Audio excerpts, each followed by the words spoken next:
When you see that notification, we about to go live. Hit this track and do you dance like you Karen Lacey. Run it back and turn Matthew to the house, baby.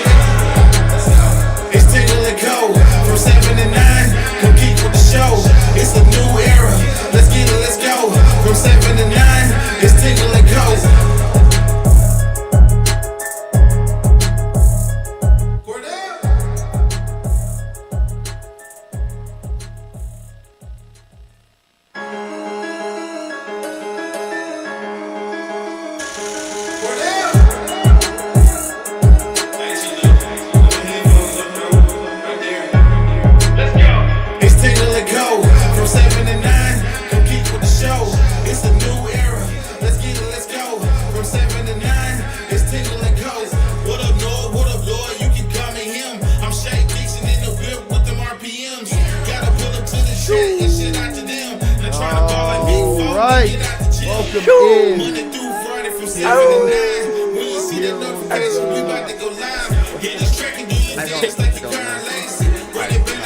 Welcome in on this Thursday. It is Thursday.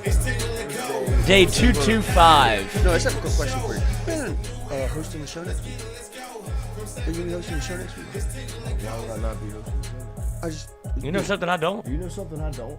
I mean, the only reason I wouldn't be hosting the show is if I got fired from my job. I get fired from my job. I'm just curious. Does it help? I'm not going to talk about other shows. No. If you could use another microphone next week in a different studio, would you be open to that? I told you I'm not going to talk about other jobs.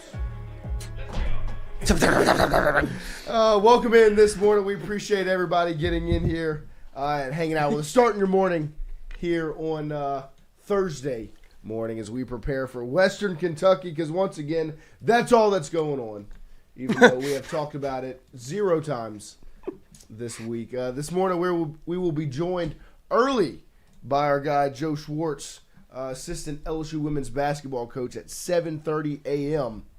Yes, morning. It works again. Your monitor's back on? We're back up? No, just one hotkey works. Oh, there you go. That's thrilling. 7:30 a.m. this morning. Joe Schwartz will be here to talk some LSU women's basketball as they face Alcorn State tonight after their win on Monday against Tulane. The Tigers are off to a great start to the season, sitting at, 5-0? 5-0. They're 5-0. They're the number 5 team in the country, and they are scoring 100 points a game. And I do not see that ending tonight. Knock on wood. Joe Schwartz will join us to talk about it all at 7:30 this morning to get you ready for some LSU women's basketball.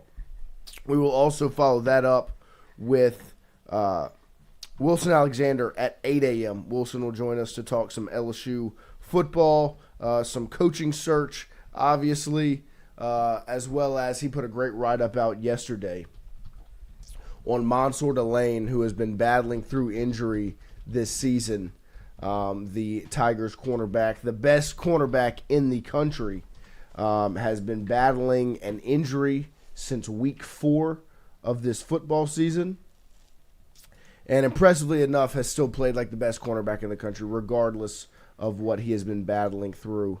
It was a core muscle injury that he's dealt with since week 4 of the season, and he was not supposed to finish the game on Saturday. And I do remember at one point, I went to the game with my dad and my brother, and my dad pointed and he was like, "It's 11-3 on the field, like at corner."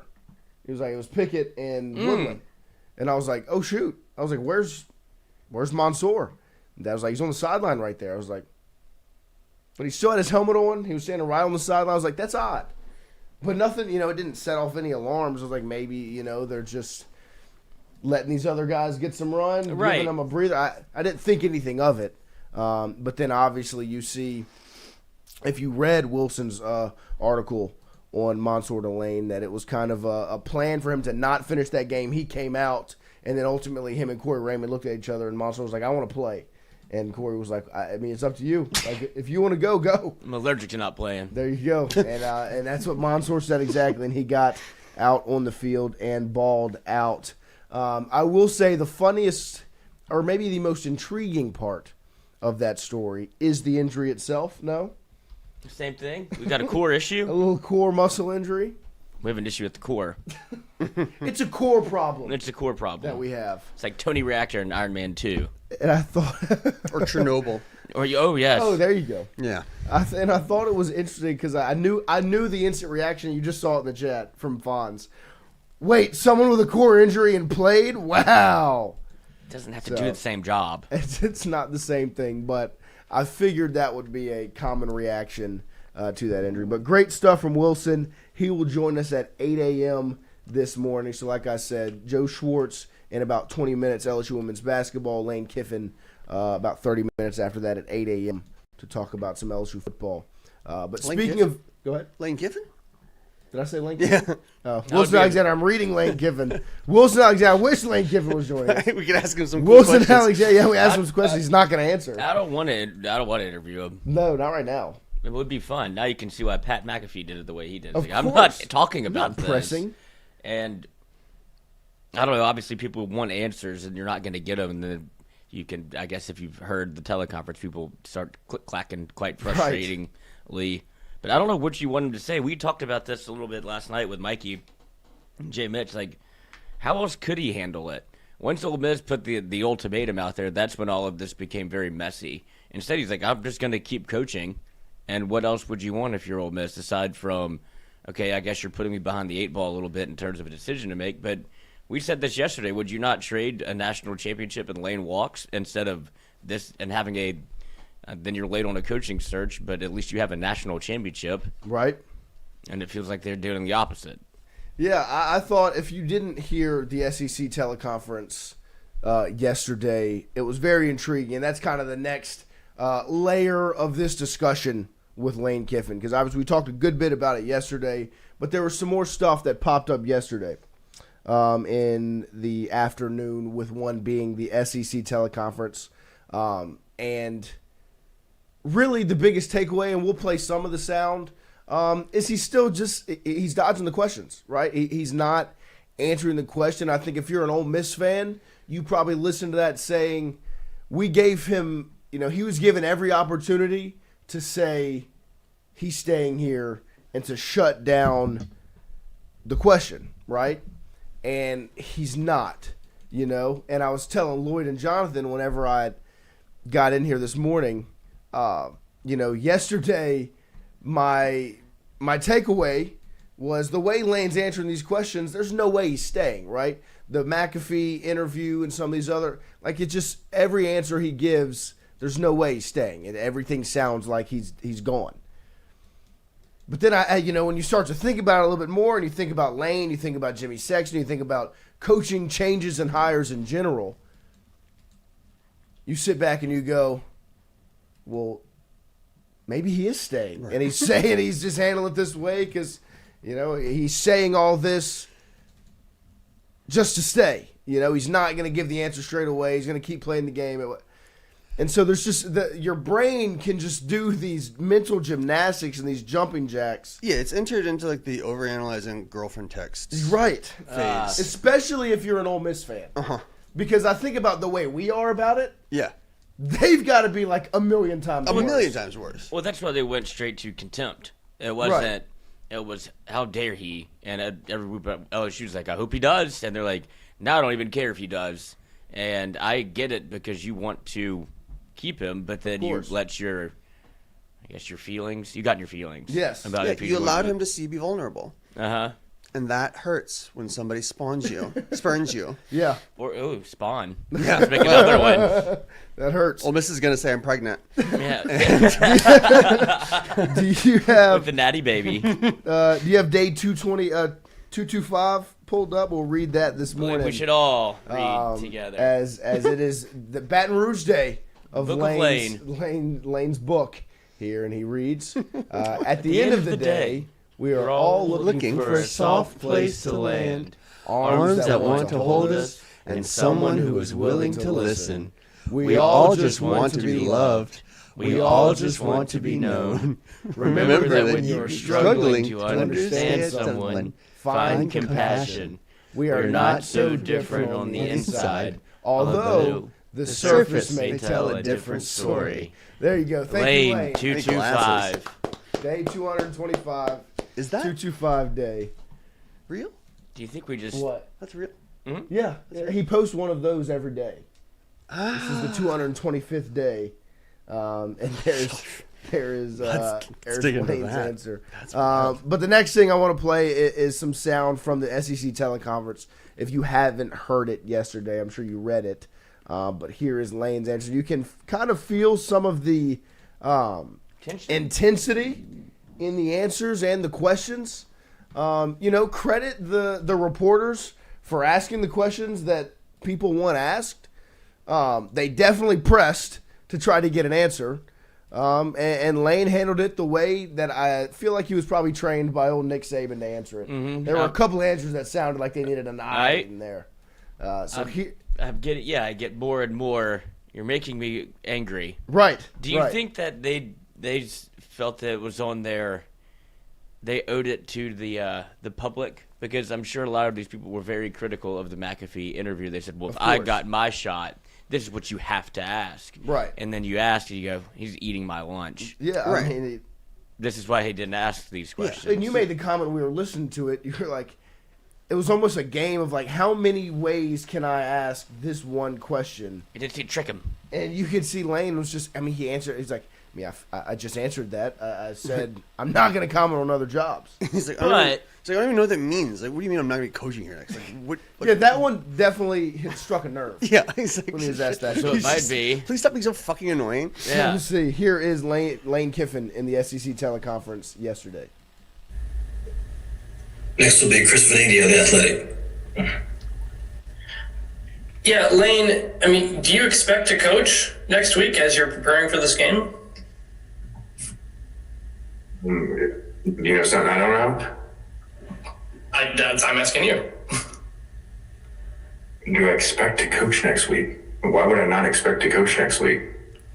I expected to coach against Florida too. So I don't even understand the question how I would not expect to coach next week. Why would I be at work? No. Fair enough. No, fair enough. Is there any reason you wouldn't see yourself, any situation in which you wouldn't think you'd be coaching this team moving forward beyond next week? No, I don't. We're game planning. We just practice. I don't even understand how that would happen. So Okay. you must be missing something. Hey, Lane, I hope you're doing well today, man. I appreciate the time. I was just going to ask, when do you hope to have some clarity, provide some clarity on your future with Ole Miss and also the other parties that are seeking your services at this moment?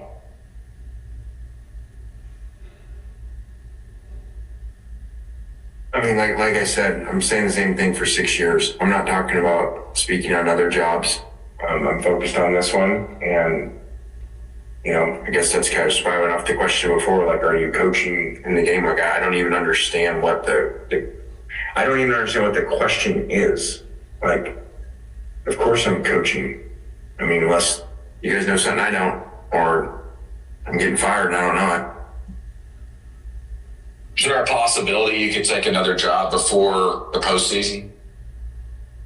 I'm not speaking on other jobs. Thank you.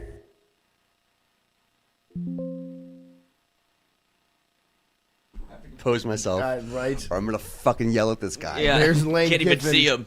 Answering some questions on the teleconference yesterday. Look, that first one, Set the tone. quite the question. Like I get the thought process behind it, but just straight up going, "Hey, Lane, are you going to coach next week?" What? What was that? He- Why wouldn't I? Why wouldn't I? What the fuck are you talking about? And so there were a handful of times, like Jonathan said. After that, it was question was asked, and he had to he had to give himself a moment to Do your breathing. compose an answer. Do it. He's been, obviously he's been very into the yoga, so maybe he had to do chakra. some get aligned. namaste. Get right in the Center mind. yourself. Look, listening to Lane's answers, that's the Nick Saban school of talking to the media, right?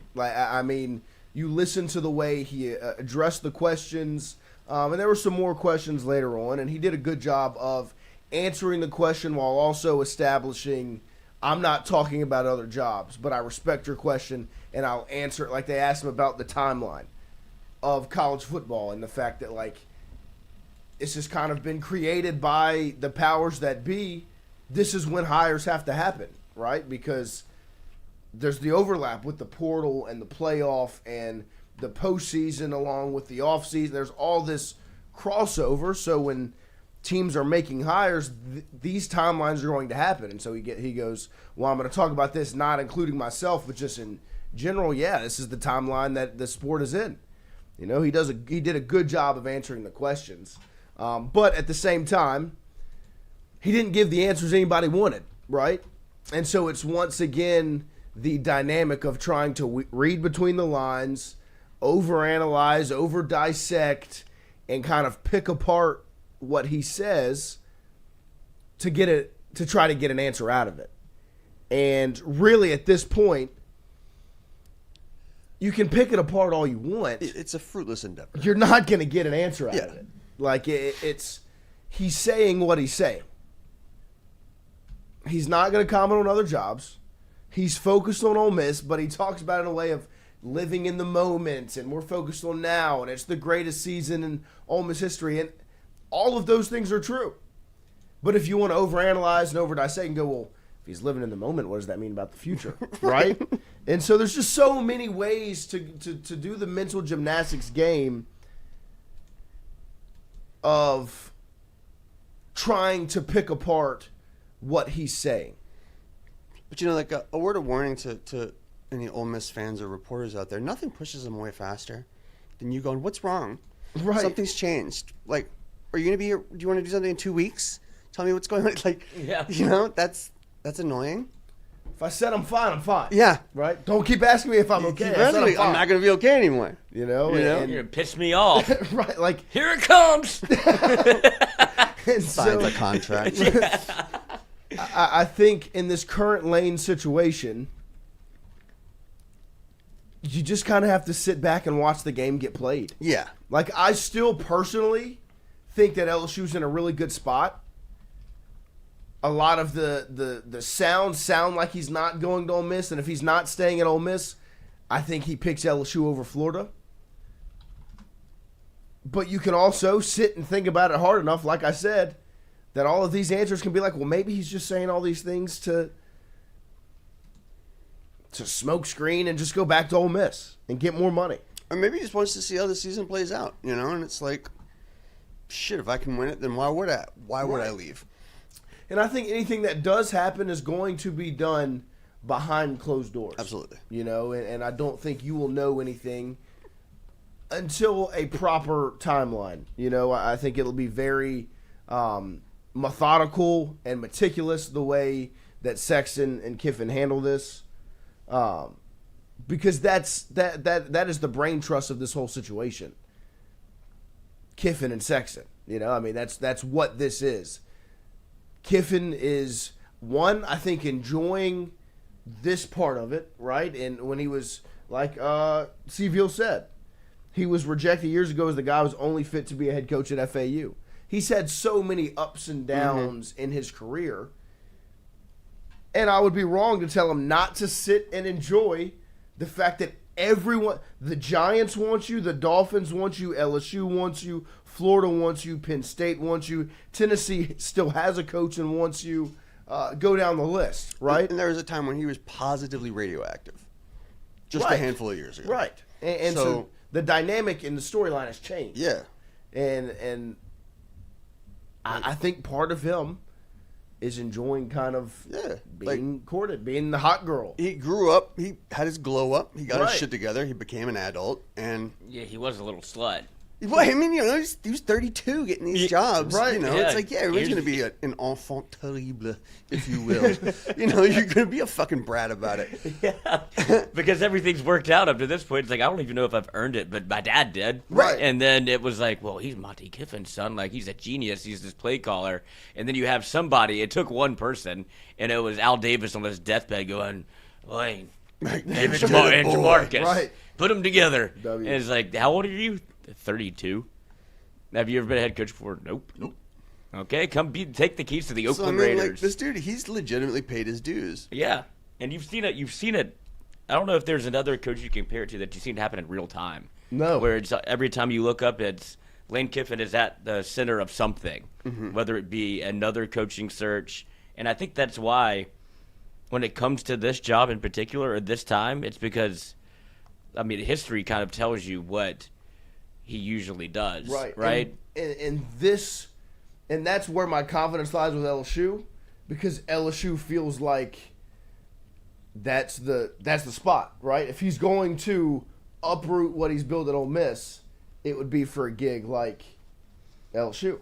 Or is it he can't do it anymore? Is it like this is almost a relapse of like, no, I've worked hard to not be that person, even though that doesn't mean you're a bad person. It's a job opportunity that gives you, probably makes your job, while the expectations are higher, your job should be, in theory, be easier. Like if you're raising a family, you probably want a bigger home. And that's what you're trying to do. Like, it's not, I know every nook and cranny of Ole Miss, but kind of tired of bumping into everything. When I could get you feel like 5 bedrooms, and it's like everybody gets their own room. There's a living room, there's a pool room. Like you kind of like have, there's more amenities here. Like this house is nicer. Right. And I think the timeline, of course, is the hardest part about all this. If you're Lane, if you're Ole Miss, if you're anybody, the way the overlap has happened between postseason and offseason, playoff and portal, and so you want to have your coach hired. And so if your coach is hired during or before the postseason or the playoff, put you in a tough spot. And I think that's the reason why it's being handled like this, is because I don't even know if Lane has made up his mind yet. I don't think so. He could just still be balancing it all. And if that's the case, he's not going to sit there and guarantee he's coming back to Ole Miss, because he might not, but he's not going to say he's interested in these other jobs, because it's going to distract from the current. It's going to distract from what's currently going objective. on. And I know that the perception can be what's going on right now is already distracting. You know, what's going on currently. Well, Ole Miss brought that on themselves a little bit, can be a problem in the locker room. I don't think so. You know, those things can be handled internally. You know, I think there's a buy-in with this team this season, like he's preaching the live in the moment thing. I know it's cheesy, but it is true. But it's true. Like preaching that to the team of don't worry about what happens when the season's over. Live in the now. Worry about what you have in control right now. I mean, you're having the greatest season in the history of your program. Yeah, focus on that. Make it even greater. Like, just seriously, like, enjoy the ride. Like, don't do this to yourselves. Right, because how silly would you feel? There's nothing you can control. You don't know what's going to happen. Just don't think it's the players that are applying pressure. No, I think the players aren't living in the moment. But it would be funny if he wasn't ever going anywhere. It's like, I tried to tell y'all to enjoy this thing, and instead all we did was lost focus of it. We lost the game, and I'm still here. It's like, you can't even enjoy the best year you've ever had, so now I'm definitely leaving. He has handled this, and I know people will feel differently about it. In the current situation he's in, and the fact that I don't know if he has his mind made up yet, he's played a card that he can turn around, and if he takes the LSU or Florida job, he can sit back and say, that's why I told y'all to enjoy the moment, because I'm leaving. I was leaving, and I wanted to accomplish this here. Right. If he stays at Ole Miss and they're all upset, well, why didn't you just tell us 2 months ago? I did. I told y'all to enjoy the moment. You know, and so I think the timeline has created this situation, right? The fact that he's got a playoff team that he wants to coach, and these other jobs are now open, applying pressure right now. And so that has created this current messy situation. And so the way he's handled it is, I don't think I'm not talking about it. Like, I'm not, genuinely, I don't know if his mind is made up. And the only thing that he could say, which he doesn't know, if he doesn't know the truth, then you're doing what Nick Saban did, which is, I'm not taking another job. And you can take that for what it's worth, but guess what Nick Saban did? He took another job. Right. He's like, I'm not coaching. He said it as point blank period. As you can see, I'm not coaching the Miami Dolphins. And then a day later, he was coaching the Miami Dolphins. And then when he was with the Dolphins, he said, "I'm not going to. I'm not going back to college football." Yeah, dude. Well, I mean, we've seen it a million times. And then Lane is just trying to actually be like, "Can y'all bear with me for a second? I don't know. This is a tough decision for me. God forbid." Yeah, and all this. Let's just focus on what's going on Right. now. So what I'd like to do is coach football, and then I'll let the other stuff. I'll get to it. And in that teleconference, we just heard the first 3 questions there, but we listened a little further before the show, and the next few questions are the same fucking question rephrased again. Nobody asked him about, hey, how's your playoff-bound football team looking? Like, what are you anticipating? They have a bye week, right? Yeah. You know, it's. Oh, your run game, your running back. Right, like what are you working 19 on? touchdowns. You know, with this time off, like nobody fucking asked any of those questions about the current football team. No, it's just and I think coaching. And it's one of the examples in that of question answer was like, how much of a compliment or whatever is it to be a coach that's courted? And he was like, well, in this phone call, it feels pretty negative. Yeah. Kind of sucks to be a courted coach in this call. This is him. Right. The SEC teleconference. Like, literally. And then he goes and now on. I'll answer. He goes on and gives a Saban answer and goes, well, look, it should be a nice thing to have your coach courted by other schools, all right? He doesn't say that. He says, okay. That's his tagline. Okay. Would you rather have a coach that's 10-1 and other schools want him, or a coach that's 6-5 or 5-6 and nobody wants him? Right. And we're talking about the Egg Bowl. Schwartzy's here. I mean, that's a good answer. So we're going to get back to that conversation with Wilson Alexander at 8 a.m. this morning. But at 7:30 here, we are joined by our guy, Joe Schwartz, LSU assistant women's basketball coach. As the Tigers are 5-0 this season, sitting at number 5 in the national rankings. Coming off of a win Monday night against Tulane. Also a win last week against Charlotte that we hadn't spoken about. And then they also face off against Alcorn State tonight in the PMAC. Schwartz, good morning. Thank you for joining us. Good morning, y'all. How are y'all doing? Doing good. We appreciate you making some time for us to talk about these Tigers. Let's go back to last week. Obviously, we talked to you ahead of the Charlotte game last Wednesday. And we talked a little bit about the emotion kind of going into that game, some of the stuff that had gone on social media. And you saw a motivated and a dedicated LSU women's basketball team to making a statement in the PMAC last week. Oh yeah, I think one of the things we can say about this team thus far is our starts to games have been pretty solid. The first couple minutes of the first quarter, with that first group coming in, giving us a big lead, and then the second group comes in and gives us a spark off the bench. And I think the Charlotte game, you saw that. I think it was very personal to a few of the kids on the team, if not the whole team. You know, you hear Saban, you hear Kiffin, you hear Kirby Smart, all the other coaches talk about rat poison and bulletin board material. And those are the type of things that get the opponents going. So there was some stuff on social media that our girls saw, our coaches saw, and quite frankly, when someone comes into your house, you don't want to get punked. And I think our girls responded really well to Charlotte, and it was a pretty solid game. I think defensively, we can all agree we need to get better. We gave up probably too many points in that third and fourth quarter, but it's fun to see these teams come in, and because we know we're gonna get everyone's best shot. And we know that teams are probably going to play better against us than they play against anyone else in the country. We get all that. But one of the things that we've been focusing on right now is focus on us. And how can we get better? And how can we compete against each other day to day in practice so it carries over to the court? So in the Charlotte game, all right, we know what they're going to run. We scouted them, blah, blah, blah. It doesn't matter what they do. It matters what we do. So I think we've been able to carry that over a little bit, and then you moved over to the Tulane game. That's been a rivalry for years. LSU and Tulane go way back, longer than our staff and coaching and players have been there. One of the interesting things going into the game that Coach Starkey told us in the scouting report, we're 6-6 against Tulane in the past 12 matchups, which you think about it, LSU and Tulane have never had equal talent. And that was one of the things that we talked about. It's a road game.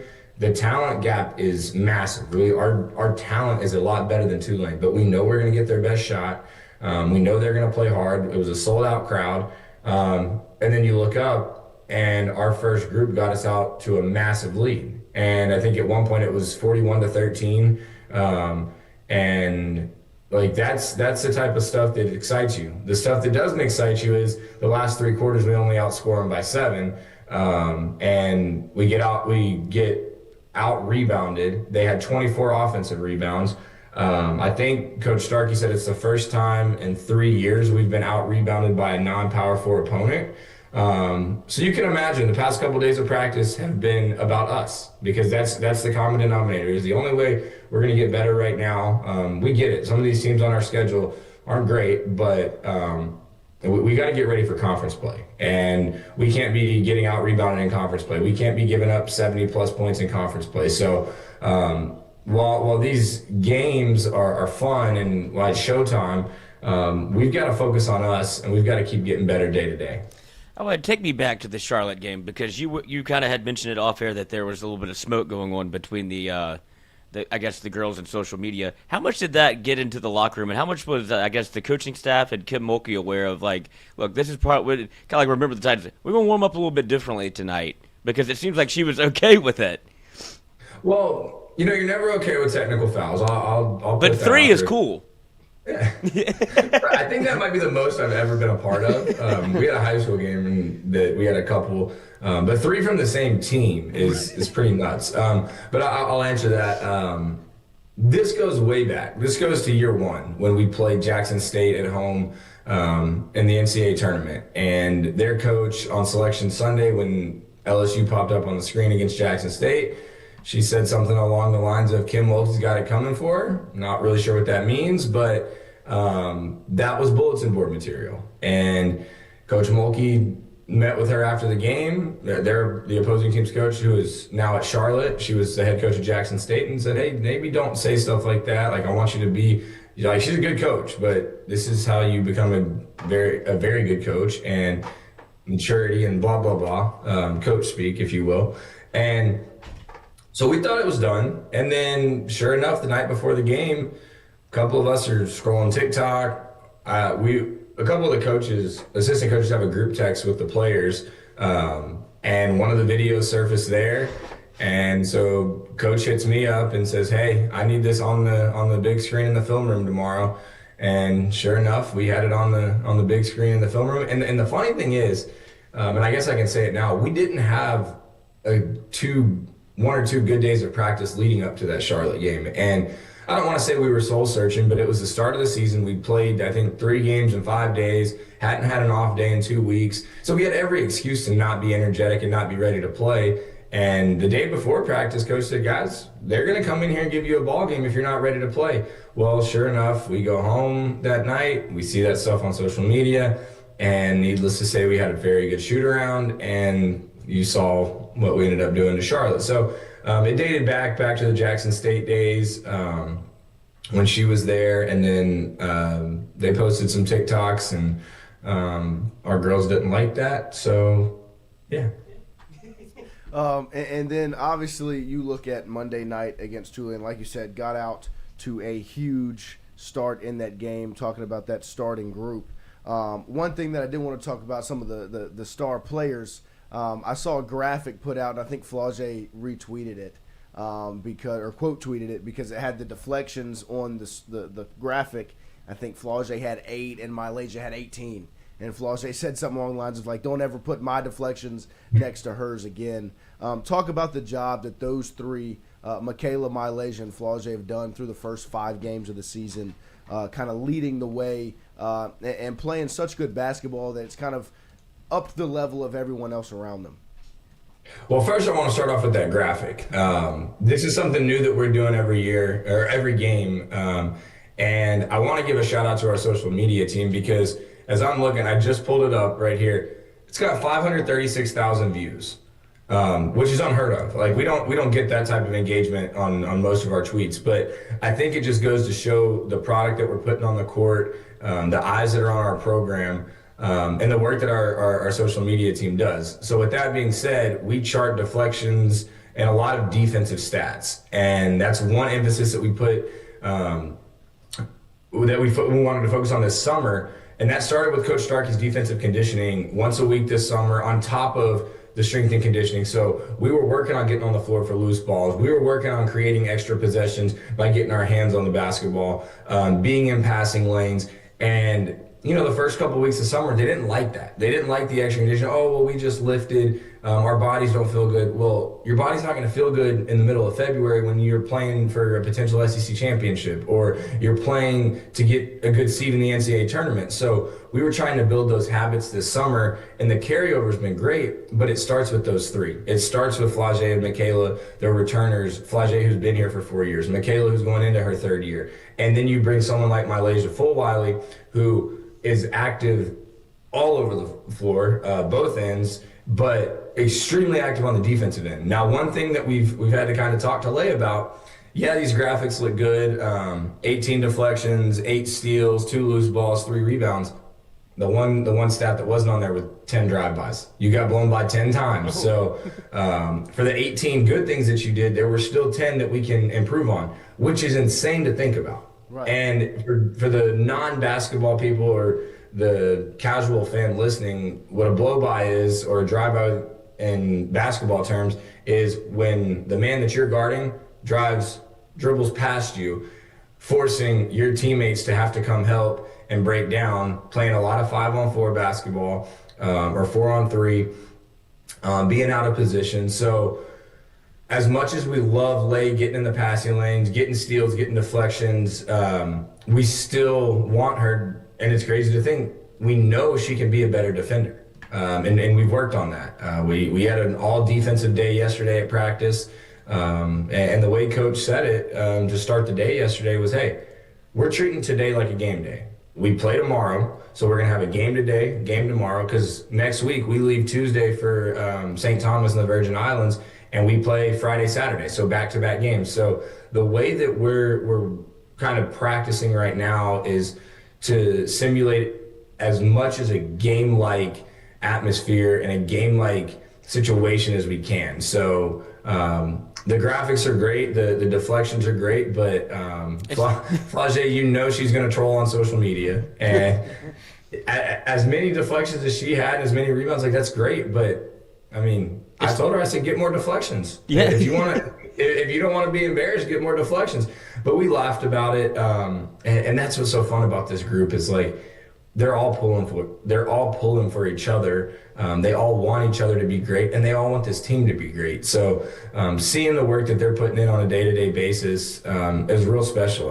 We had kids the past couple of years that couldn't wait to leave the gym. We've got kids now that we've got to say, hey, you need to go home. Like yesterday after practice, and I'll be the first to admit it, I don't play one-on-one with these kids. That's not me anymore. But Coach G likes to get in at the end of practice, and they play one-on-one almost every day after practice. But G did pull a hamstring yesterday, and that's why one of the reasons I don't play anymore. I'm like, hey, I'm not trying to get hurt.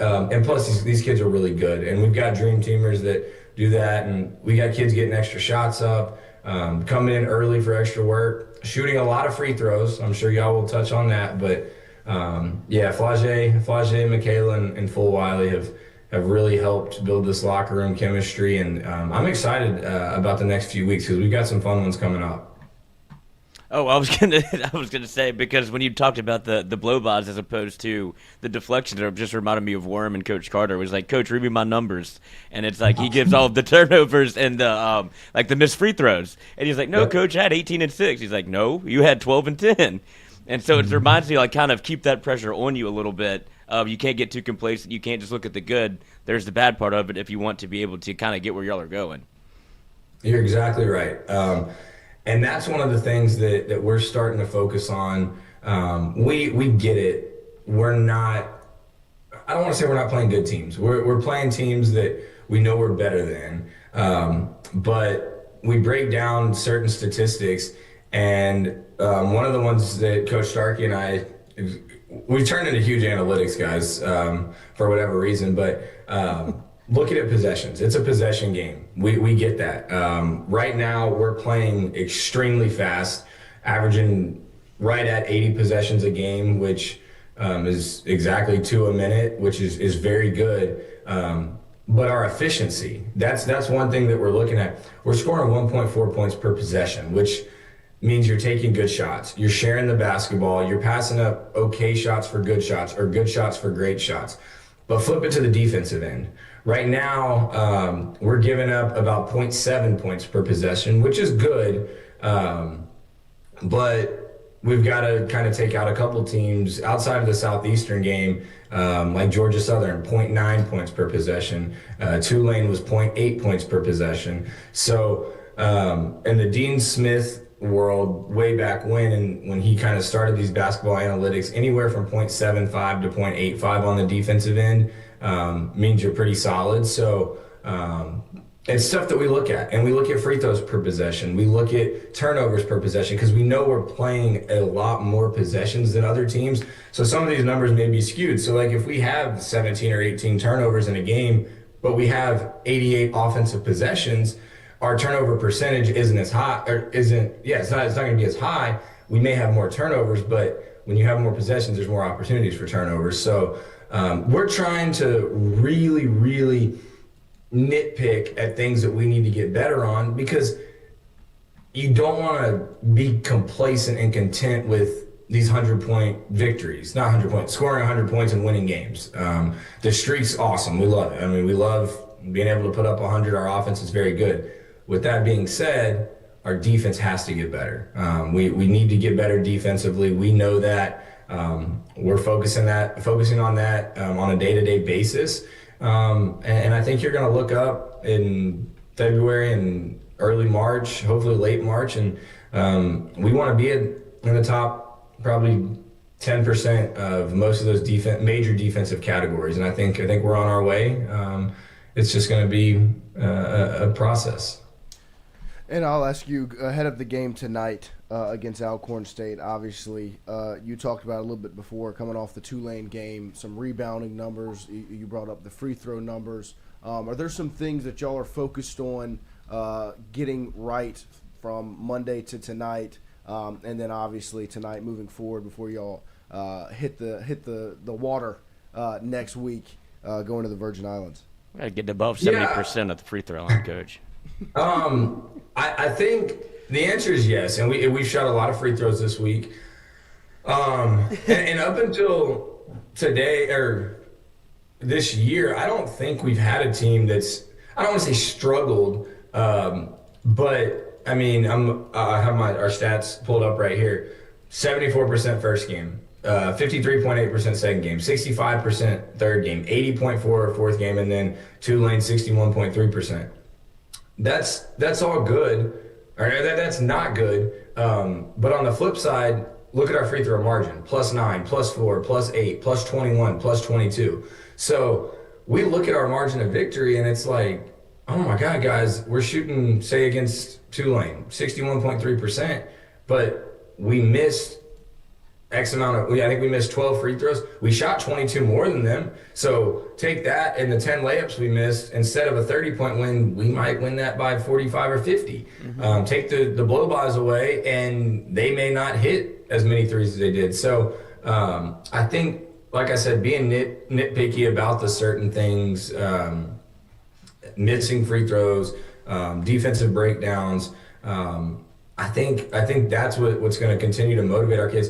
And then the other thing is rebounding. I think it's obvious we don't have Angel Reese. We don't have Anissa Morrow this year. Those kids, and we might have taken it for granted because they came in and they were a walking double-double every night. Mm-hmm. And sometimes it was 20 and 20. We don't have that this year. So what we're trying to get our kids to buy into is, hey, you've got to go grab the basketball. Michaela, Flage, KG, Jada, the ones that were here last year, y'all are so used to just looking up and it being in Anissa's hands or it being in Angel's hands. Well, that's not the case this year. So we've got to team rebound and go to the boards. This was against Tulane was one of our worst rebounding games we've had since we got to LSU. We are not a team that should be giving up 24 offensive rebounds. I don't care who we play. So you can probably imagine the fun that we had at practice in the past couple of days, rebounding, and we will continue to do that. One thing though about rebounding, and I'll say this, in practice, it's one of those things where it can get a little competitive. It can get very physical, and you've got to be careful. You don't want a kid to come down and roll an ankle. Or the other day, Grace Knox took a fist to the face, and it's like, all right, we want to be physical, but let's not get someone hurt in practice doing rebounding drills. But at the same time, we can't be giving up 24 offensive rebounds. We look at rebound percentage. That's a big stat. We only got 56% of the defensive rebounds the other night. And when you give up 24 offensive rebounds, that's normally going to be the case. And then on the other side is, and this is kind of a skewed statistic because we've been shooting the ball at a really, really high clip. I think we've been 50 plus every game except one, which is crazy. We were, I think, 55% against Tulane the other night. So there's going to be fewer offensive rebounds, but still, the ones that we miss, we still need to go to the boards and try and create extra opportunities to score. But we're looking at all that, and we're trying to get better day to day, and hoping it'll all come together. But the one thing I will want to see, and we all want to see, is a 40-minute game. You look at the final score at the end of some of these games, you're like, oh, another 30, 40-point win. But we have letdowns. We have spurts where we'll go 3-4 minutes without getting a stop. And when we get to league play, when we get to Duke in a few weeks, we've got to be ready for a 40-minute game. And I'll ask you this last one this morning. The crowd and the energy last week against Charlotte I thought was excellent. Obviously, you joined us. You asked everybody to get into the PMAC, and they did that. I thought the energy in the PMAC was awesome. And so if you want to talk about that a little bit, how that helps you guys, and then obviously get some people in the PMAC again tonight for y'all's matchup against Alcorn State. Well, there's no doubt our crowd has been phenomenal this year. It's been real exciting to see. I get it. There's been some craziness going on at LSU the past few weeks, but we're trying to be a bright spot. And if you haven't seen the highlights, we are Showtime. We've got behind the back passes, behind the head passes. We play very fast, and it's an exciting product that we put on the floor. And I don't mean to sound arrogant, but you're not going to have a chance to watch us in SEC play if you haven't bought season tickets. We are sold out of season tickets. So if you can get to a non-conference game, if you're not a season ticket holder, you might want to come see us play. Student section has been phenomenal. It has been so fun to walk into that PMAC on a night in and night out basis and see the student section packed. We've got all types of energy coming from the student section. And then we're starting to fill that lower bowl earlier and earlier, which is fun to see. And that may have something to do with the 7 o'clock tip. So once again, 7 o'clock tip tonight. We've got Alcorn State coming in, and it's going to be fun. We've got a milestone for one of our players tonight that she should hit, and we're excited about that. And we just want to keep being competitive. We want to keep being that team that everyone is chasing. And we know we have a target on our back. It's never going to change. We're LSU, and we need our fans to be there and be behind us and support us. So I'm excited for tonight. It's another opportunity to go play, and then we get to spend a few days in the Virgin Islands. I think we're spending like 6 days there. So darn the bad luck. Darn. But yeah, show up tonight, give the Tigers some support, and let's keep this thing rolling. Well, Joe, we appreciate you making some time for us and joining us this morning. Best of luck to y'all tonight and on the travel next week. We'll talk to you again soon. All right. Well, maybe next time you see me, I'll be on a beach in St. Thomas, and if I've got some internet connection, I'll hop in. Yeah, I just want to see the background. Appreciate you, Joey. Yeah, appreciate y'all. There he is. There is Joe Schwartz, LSU women's basketball assistant coach, getting ready as the Tigers face Alcorn State tonight in the PMAC. Like you said, be there. If you can be there, be there.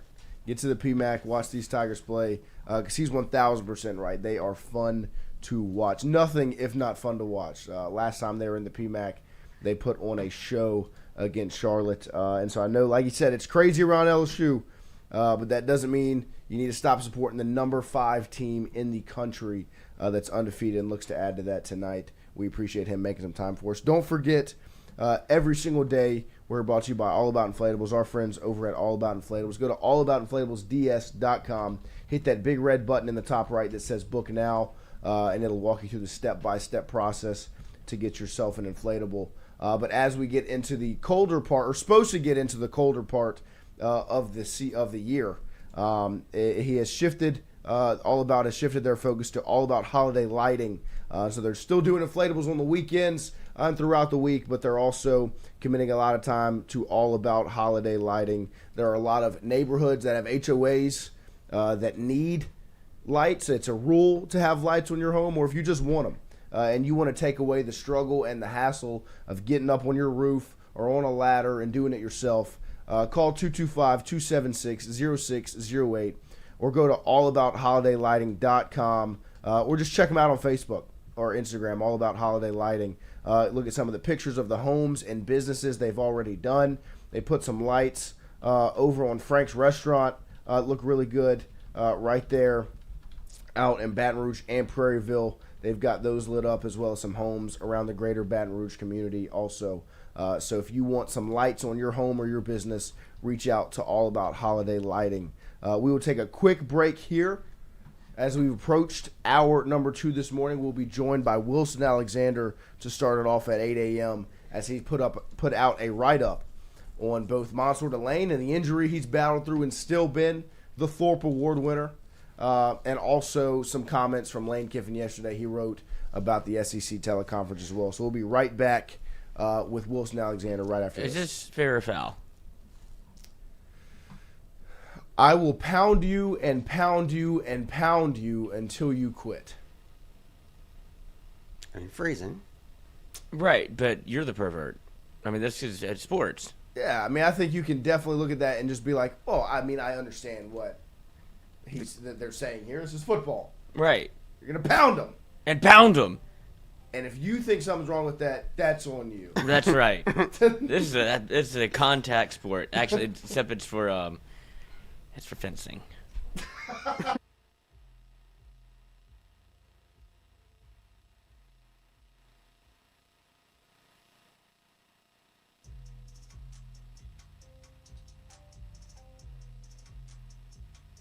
When it comes to your home, the roof over your head matters.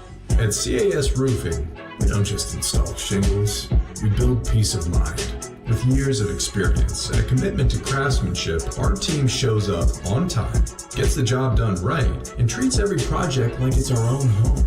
Whether it's a repair, a replacement, or storm damage that caught you off guard, CAS Roofing is ready. We're local, we're dependable, and we stand behind every nail, every shingle, and every promise we make. Because at the end of the day, it's not just about roofing, it's about protecting what matters most. CAS Roofing, built on trust, backed by quality. Wardo's was created in honor of Alan Ward Granning III, fondly known by family and friends as Wardo. In 2019, the oldest brother of the tribe passed away unexpectedly. His remaining siblings and loved ones wanted to honor his memory in a special way. In 2022, Ward's family decided to combine the need for a sandwich shop in downtown Natchez with a desire to pay tribute to Ward's love of good friends, good times, and great food. Through blood, sweat, tears, and countless hours of hard work, Wardo's was born.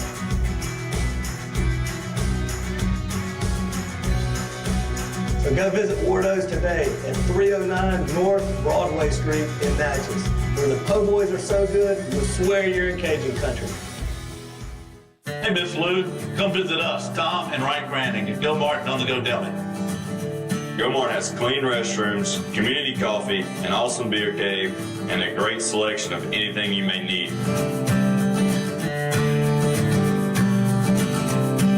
Located at the corner of Highland Boulevard and Highway 61 South in Natchez. Also stop by Wardo's Po' Boys at 309 North Broadway on the beautiful Natchez Bluff, where everyone is family.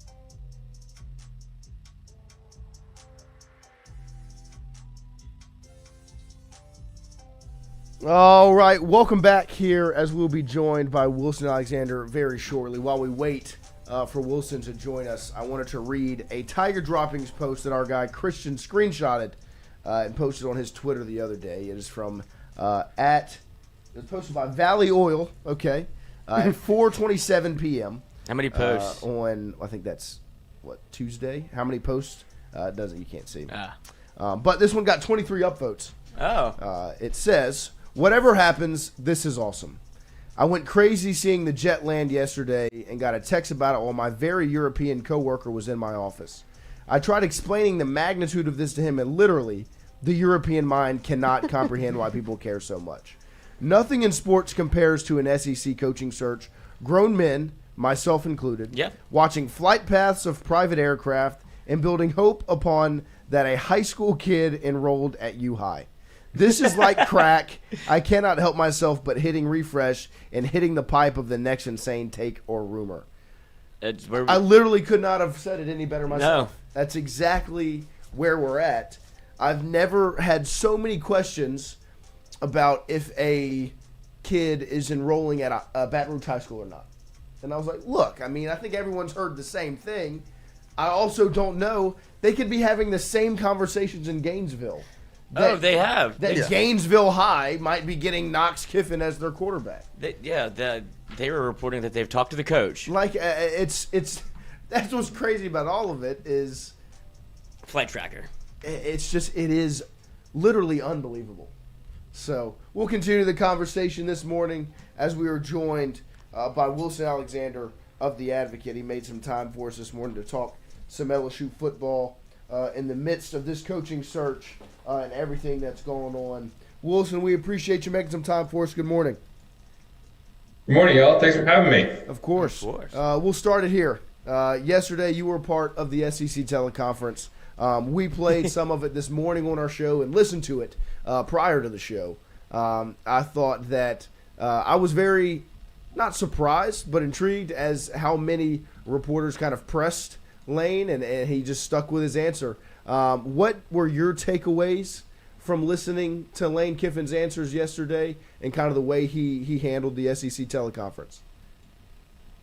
Well, he's not going to comment on that. So maybe I won't either, right? It's a non-comment off. Right.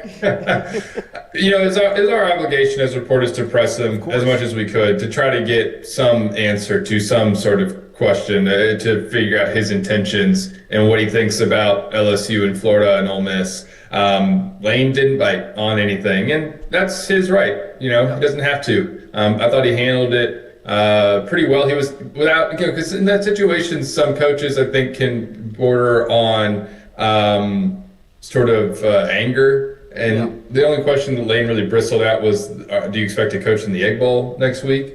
And otherwise, he would always kind of often say, like, I understand you got to ask the question. I'm just not going to answer it. So I thought that it was, went fairly smoothly, but we just didn't really learn anything from him about whether or not he really is going to take one of these other jobs or even when he's going to make a decision. When you get into those situations where it's clear that everybody wants an answer to a question that he doesn't want to answer or will not answer, is there like a group think of like between other reporters, you all get in the same room to go, maybe this is the way we could ask it, or you intend like what's going to be the one that gets it done where it's he knows what questions, but if you can frame it perfectly, maybe we can get an answer.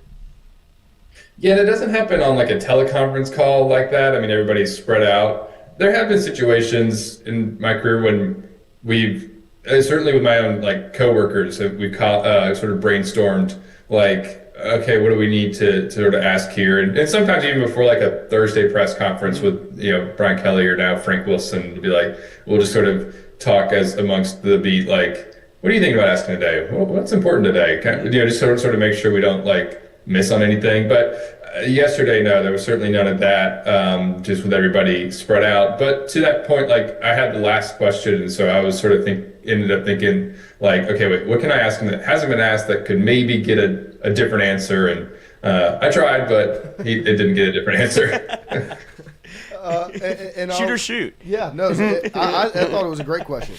But I'll ask your thoughts on kind of his take, and I guess kind of his tagline of all of this period of time has been to live in the moment.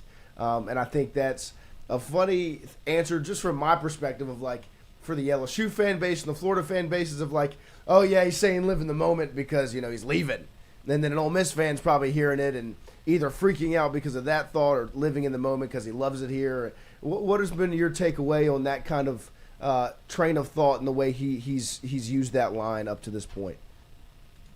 I think it's just him trying to deflect and push any answer down the road and just try to sort of show some positivity and some optimism with Ole Miss in the middle of a 10-1 season and probably about to be 11-1. I would think that they beat Mississippi State. But then again, you never know in a rivalry game. And so I think it's just just him trying to sort of push things away and sort of deflect. And then I'll just ask you, in your thought process, where do you think this currently stands? This Lane Kiffin sweepstakes, so to speak, between Ole Miss, Florida, LSU, just from the things he said and the smoke around all of it that's gone up and down. Where do you currently think this stands? Yeah, as of 8:05 this morning. Well, I'm time stamping it because who knows in 2 hours or something what's going on. As of now, I don't know. I think everybody's still just sort of waiting for Lane to give some kind of definitive answer. And as soon as he does, I'm pretty sure we'll know about it because whichever school gets him is going to, it's going to probably get out pretty quick. Yeah. I would think, anyhow, especially if he's leaving Ole Miss, then Ole Miss is going to make it very clear very quickly. I would think that he is no longer their coach, or that they have some kind of plan in place, even if he coaches through the Egg Bowl, that they are maybe moving on. And then if it's not Ole Miss, then Ole Miss is probably going to blast it out there that he's leaving, and that this isn't going to just. I don't think there would be a lid really kept on it at this point. And so I think we're all just waiting on Lane to make a decision. And in the meantime, LSU is probably continuing to evaluate other candidates, see what else is out there. But there's still, there's certainly right now quite a bit of attention on what Lane's decision will be. And is there a world in which Lane could operate and Ole Miss operate in good faith where they make the decision like, look, let's all keep this, however many people are in the room. And it's like, I want to coach through the college football playoff, but at the end of this, I'll be leaving. And if you're a coach if you're a school that's pursuing Lane, like that's part of a non-negotiable where it's, I'll come, but you have to wait for me.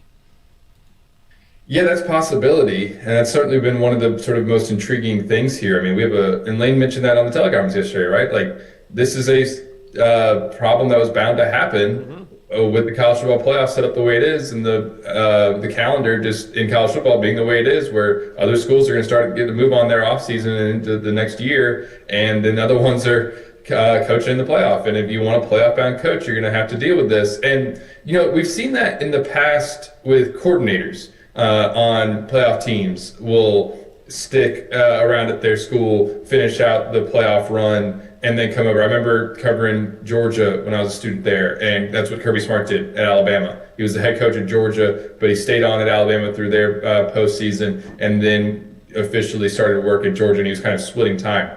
But I don't know that you can do that as the head. I wonder if you can do that as the head coach. And that was also back when we had a 4-team playoff, and now you're in a 12-team playoff, and it's even longer. Yeah. And I also it seems to be kind of unclear right now, does Ole Miss want that?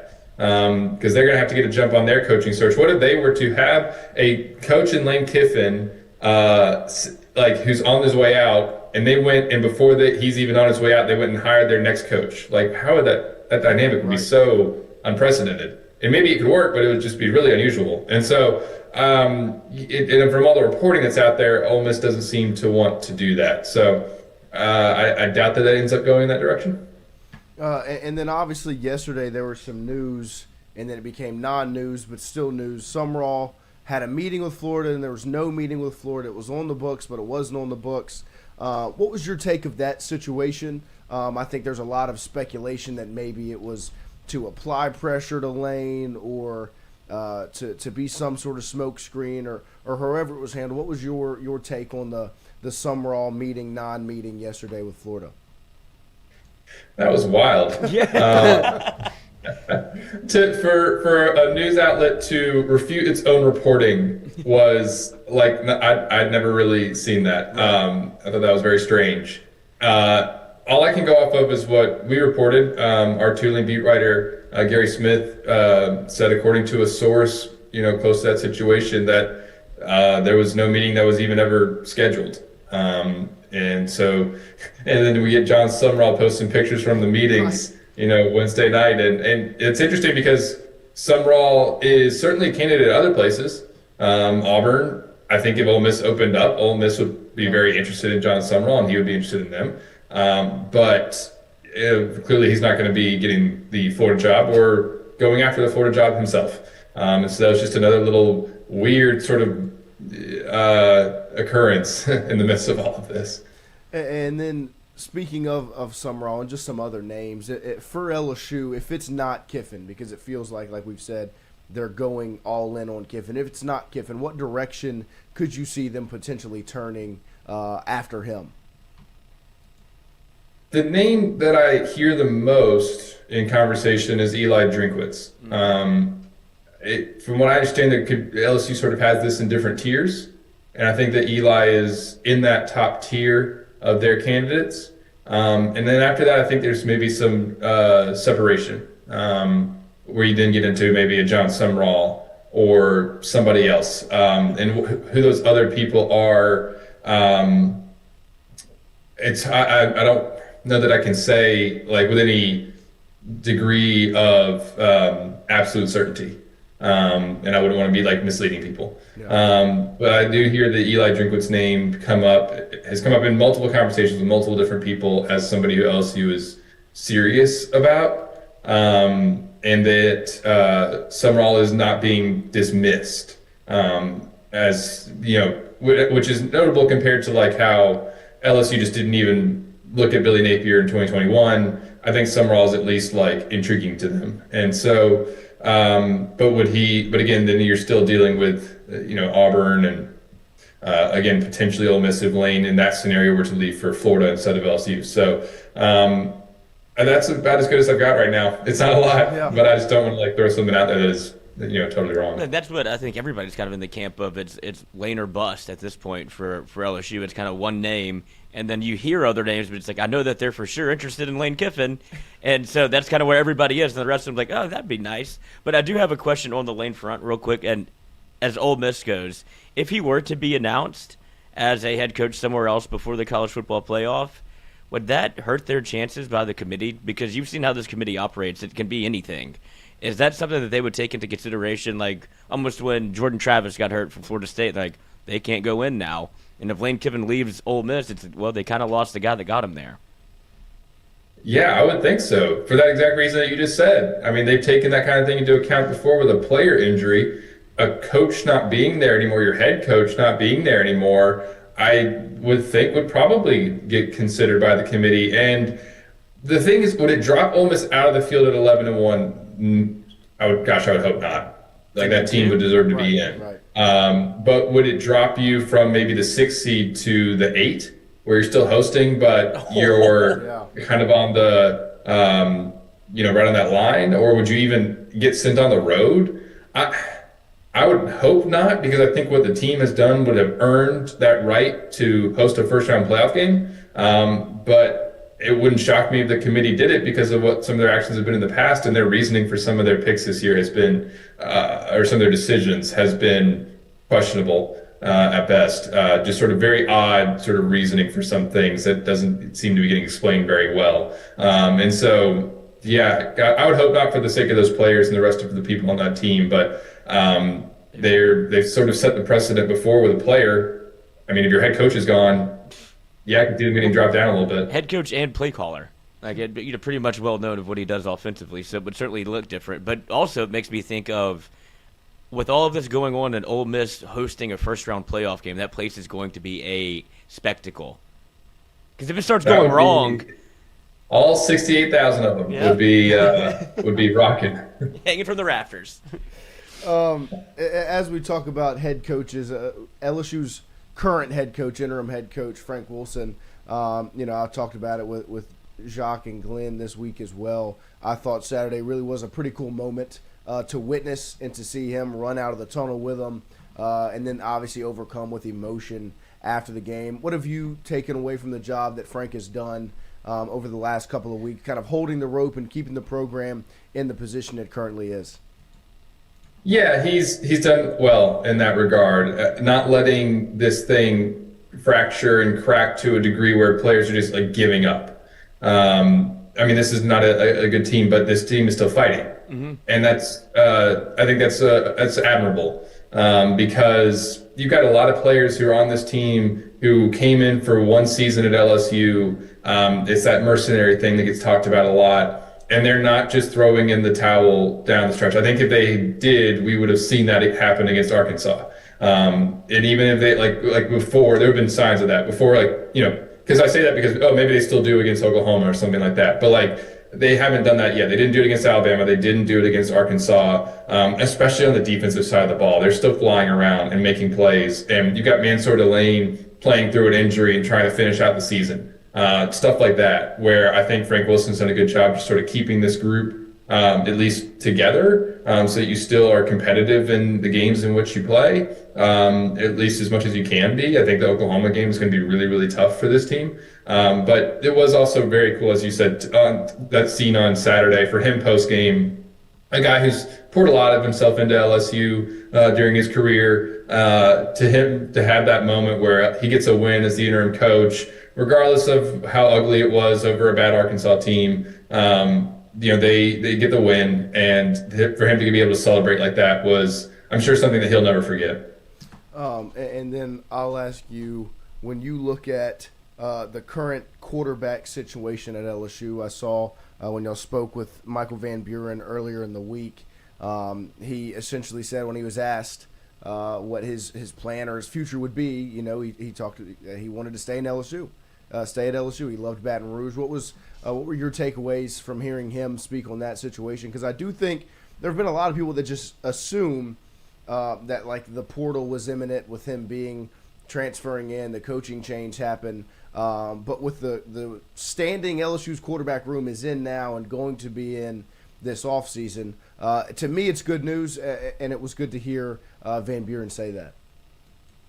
Imagine if you were having to go into the transfer portal for 2 or even 3 quarterbacks. Right. That would be a miserable place to be in, and a financially very difficult place to be in, because that's an expensive position. To be able to have a quarterback who wants to stay, and potentially too, we don't know what Colin Hurley's plans are either. Obviously, he's away from the team right now. Frank Wilson says that's temporary. But if you're at least able to have some bodies in the room, some scholarship quarterbacks, then you can go out and you can focus on getting probably just one quarterback in the transfer portal. It'd be nice to have a 4th scholarship quarterback on the roster next year. We'll see kind of how that shakes out. I mean, the new coach, maybe they bring somebody in with them. You're going to get a new offensive coordinator too, obviously. And so I wonder if else you can do something like Oklahoma did this past year with Ben Arbuckle and John Mateer, where you basically find a package deal out there. If they can do something like that, that would be good. Because, Michael Van Buren, you probably should not go into next year just assuming he's going to be your starter. You need to go and get somebody kind of like LSU did in 2022, where they brought in Jaden Daniels when you already had Miles Brennan and Garrett Nussmeier there. You need somebody who can come in and compete to start right away. And if Michael Van Buren wins out, then great, but you can't just go in banking on that. And so, but for him to want to stay here is good news for the quarterback room. I thought it was interesting that he's already kind of come out and said that definitively that's what he wants. But we also have to see what the new coach wants, right? So it might not be just a done and sealed sort of thing that he's on the team next year, because the new coach might have other things in mind. You just never know. But at least he wants to stay and wants to be here. And that is certainly good news for a quarterback room that is kind of in dire straits moving forward without anybody committed in the 2026 class. And then looking forward to Saturday, obviously, Nussmeier doesn't seem like he's going to be playing. Van Buren will get the start, but it is senior night. His name will be announced along with plenty of other guys. You talked about the defensive side of the ball and the guys that haven't quit on this team. Even the ones that have transferred in, and senior night looks a lot different now with the portal, and you have these guys that have been here for a year, maybe not even that. But this team, some of these seniors, I think of guys like Nussmeier, Jacoby, and Guillory, go down the list of some guys that have kind of stuck it through with LSU. What do you anticipate the crowd and the response to look like on Saturday?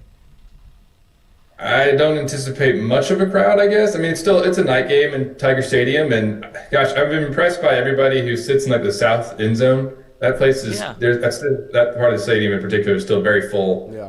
Well, at least it was against Arkansas. But I mean, second half it's going to thin out, I would imagine. Otherwise, in terms of like reception that you talk about, I just hope that Nussmeier doesn't get booed. Yeah. Like, you don't need to clap really loud and cheer if you're not a fan of him right now. But I just don't see any reason to sort of bring the guy down any further than he already is right now. I mean, he's not playing this last game in Tiger Stadium. Like, that's a shame. At least I think so. I think it's sad. It's like, man, this is a guy who comes in as your 18 Heisman hopeful, and this season has just been a near disaster based on where expectations were. And so for it to end this way is just unfortunate. I don't think it's not, none of us wanted to see that happen. This happened the way it has. And so for him not even able to finish out the year is just kind of a bummer, and it's kind of all a shame. And I hope that he's able to in some way enjoy Saturday night. Yeah. I asked Frank Wilson if they've given any thought to like an honorary snap or something. Like, I was just curious if they had, and he said they hadn't yet. But I just hope Garrett's able to appreciate his last time in that stadium. Yeah, no, I'm right there with you. Well, we appreciate the time, Wilson, this morning. Thank you for joining us. We'll talk to you again soon. Thanks for having me. We'll see what the coaching search brings. Yeah, that's we'll right. See what happens. We're tapped in. Panda Watch. Y'all have a good one. We appreciate you. There he is, Wilson Alexander from The Advocate. Great stuff as always. We appreciate the time he makes for us. I'm about to ask him on the way out if Nuss was starting. I think the reception would be different. The reception would be. If he was starting, it would be definitely different. Because I do hope, and we'll talk about it probably a little bit more tomorrow as we preview the game a bit. I understand, because I have frustration with Garrett as well in the way that this season has played out. But all in all, like Wilson said, he's in a pretty rough spot right now. It's already been bad enough. He doesn't need to go out to a bunch of boosts. Like, I genuinely think and hope that Saturday night when his name is called and he gets to trot out there with the flowers and the ball and meet his parents on the field, that he doesn't get booed.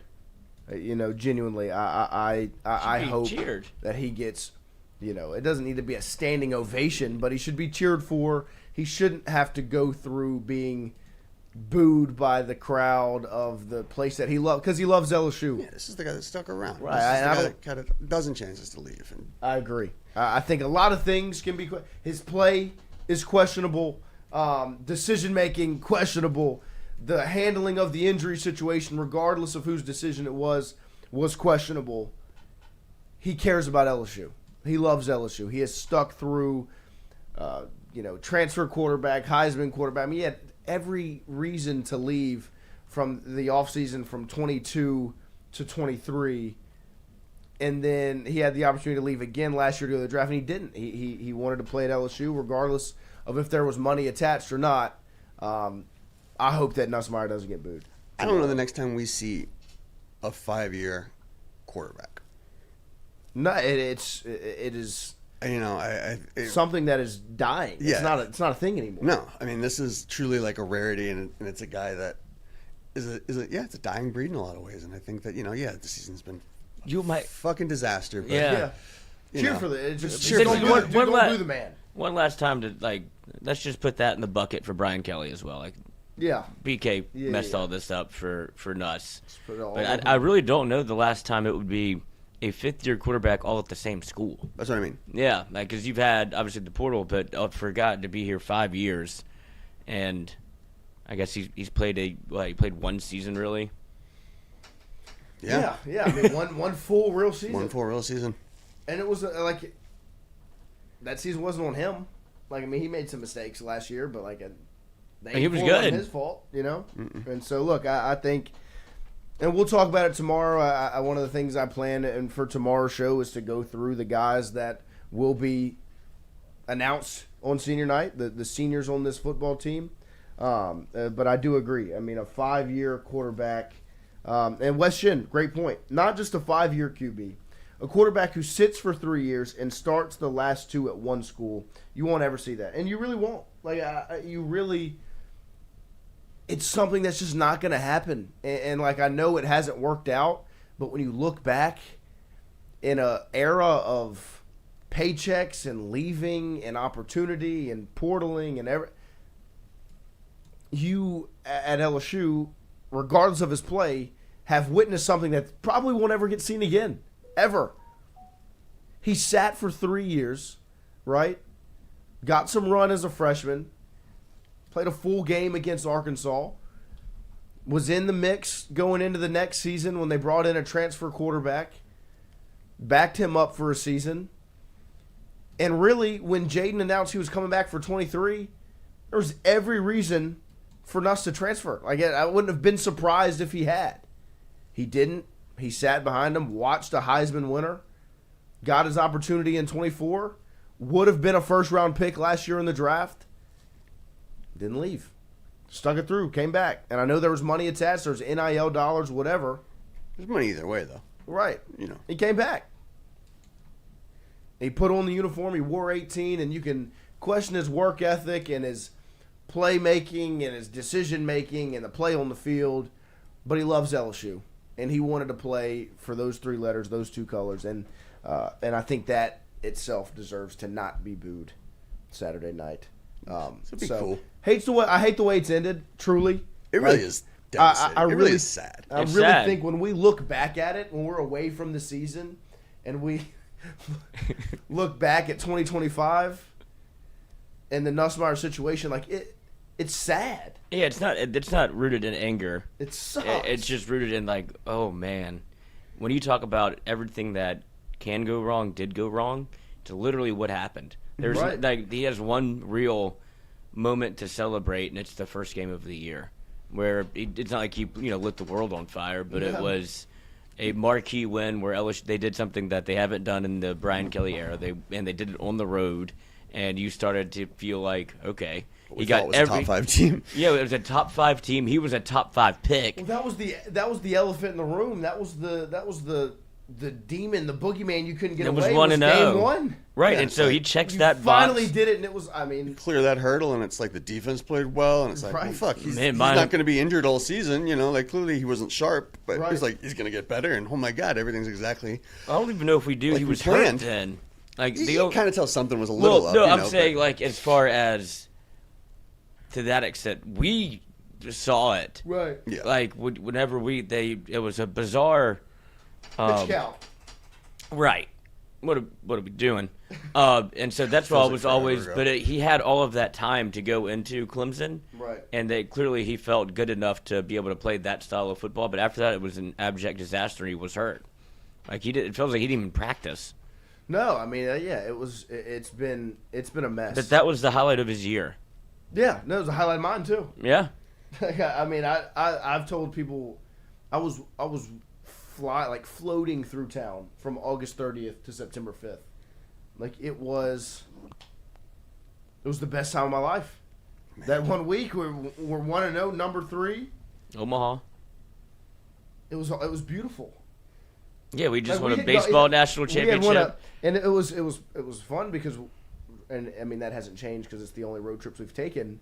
We went to Omaha, right, as Tingle and Co., and they did not lose a game. They went 5-0 through Omaha, and then we took the trip to Clemson 6-0. So maybe it's on us. We didn't go to Oxford. If we would have gone to Oxford for Ole Miss, we'd have brought a win back, and the season would have been different. Tingle and Co.'s fault. Could have healed him. Yeah. Little rest. Hands on him. Revive. Lord. Carl Dunn, LSU fans have no compassion towards Nuss. They don't care about him being here 5 years. They thinking he cost LSU a championship season. That's Brian Kelly's fault. Brian Kelly. That's what we need to fix the mind.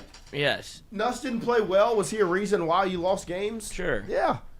But he was Just hurt. Just blame on BK. It was malfeasance. He shouldn't Brian have been Kelly's out there. fault. Cheer for the kid. It usually, look, I understand in game, like in the game, LSU has little to no patience. Of course. In a situation like this, we usually do kind of, the fan base in itself usually does like show a touch of class. Yes. And if it, especially early in a game, like if he was the starter and it was the season that you've had and he didn't play well last week and maybe lose to Arkansas and he trots back out there at 18, it's like, ugh. But now it's like you can look at it in totality and go, what a bummer. Like, Yeah. at least he gets one more. Like, give him a couple attaboys because this is like, not fair. Give him a good memory to close it out with. Yeah. Right. Like, literally in the 2025 season, he's got one good memory, Clemson win. Outside of that, it's been a nightmare. Yeah. Nightmare. And just give him one good memory to close it out. When he's run down the field, it doesn't have to be this standing ovation for Jaden Daniels or Joe Burrow. But when he does the wave and he's got the flowers and the ball, just give it up. Or if you can't bring yourself to do that, just do this. You don't have anything nice to say. If it is a rousing ovation, do you think he weeps? Oh my gosh, like a baby. Mm-hmm. I mean, I would, and because that's where he cares about it the way I care about it. Yeah. And when you're in that rough of a spot, if it was this standing ovation, he would crumble. Boo-hoo. Because I'd cry. Love LSU, and if the LSU fans cheered for me like that, I'm sure that's what he would want. Of course. But he's a crier. Yeah, no, he is. He is. So he might cry anyway.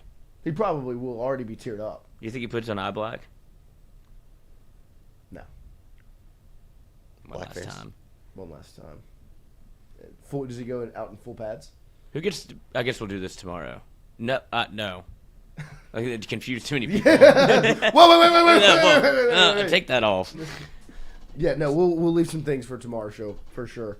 But we appreciate everybody hanging out with us here on this Thursday morning, starting your morning with us every single Monday, Tuesday, Wednesday, Thursday, Friday, Saturday, Sunday. Mark C. I appreciate Nuss. Kelly handled the injury situation very poorly, and in my opinion, hurt Nuss. Yep, I agree, Marky Mark. You're completely correct. I will not be in Tiger Stadium Saturday night, sadly. Also, will not be able to do a post-game show Saturday night. I won't. We can discuss if that'll still happen, but likely just a Sunday show. I will be at a wedding Saturday night, a little fall wedding, of course, because everybody's got to have one. You got to have at least one fall wedding. Somebody's got to do it. Who is it? Bailey McGee, that's his name. You met him once. He came to our July 4th shindig at the All the Goods residence. Yeah, that was a fun time. Fired up the green egg. There you go. But yeah, he's getting married on Saturday. Congratulations, Bailey and Grace. But I'll be there. I won't be in Tiger Stadium. It says a lot. Does it say anything to you about I guess if you were ever going to agree to a fall wedding and you're a Louisiana, LSU, whatever fan, I guess is it a lesser of two evils if she absolutely wants to get married in the fall at Western Kentucky? Yeah, no, I mean I compromise. appreciate the effort put into the probably hard to get a venue or a bye week or a bad game. Yeah, I appreciate that. That that taking me into account. Right. Not really, but you care about it how I care. Yeah, you thought about it. I texted Bailey. I was like, when he first sent the invite, I texted him. I was like, good call. Western Kentucky weekend. Yeah, I would. It's the first thing everybody does is check the entire stadium. Yeah, but, well, it came in and it said November, and I was like, "Are you?" Yeah, I almost was about to call and be like, "Are you serious?" Right. I'm gonna miss your wedding. Right. I'm not coming. And it's like Western Kentucky. Is that why none of you guys came to my wedding on Clemson weekend? No, that's why we missed. That's what happened. Yep. Fuck you guys. Wait. Gage Evans in the chat. I missed it too, actually. Gage Evans, full pads, standing ovation, oblique, fully heels, comes in, throws 3 touchdowns, runs for 2, goes to Oklahoma and upsets them. Upsets Western Kentucky? No, now he's going to Oklahoma he gets too. 5 tuds versus Western Kentucky, then goes to OU and upsets them in Norman. Number 1 pick. Do it. I would love to see it. That'd be awesome. 2 ovations. That would be unbelievable. But we appreciate everybody hanging out with us this morning. And I think it's probably time for us to connect athletically. I think so. I think we put on quite the show yesterday. We Yeah, went we 13 did. for 13, then 54 for 54, which was fun to see. Tomorrow night, I'll be sending Christian and Sam out to cover some high school football. It'll be Zachary versus Denham as we are in the second round of the playoffs. Zachary High School at Denham Springs High School there in Livingston Parish, as it is the second round of the LHSA playoffs. A little non-select Division I. Two 5A schools going at it Friday night.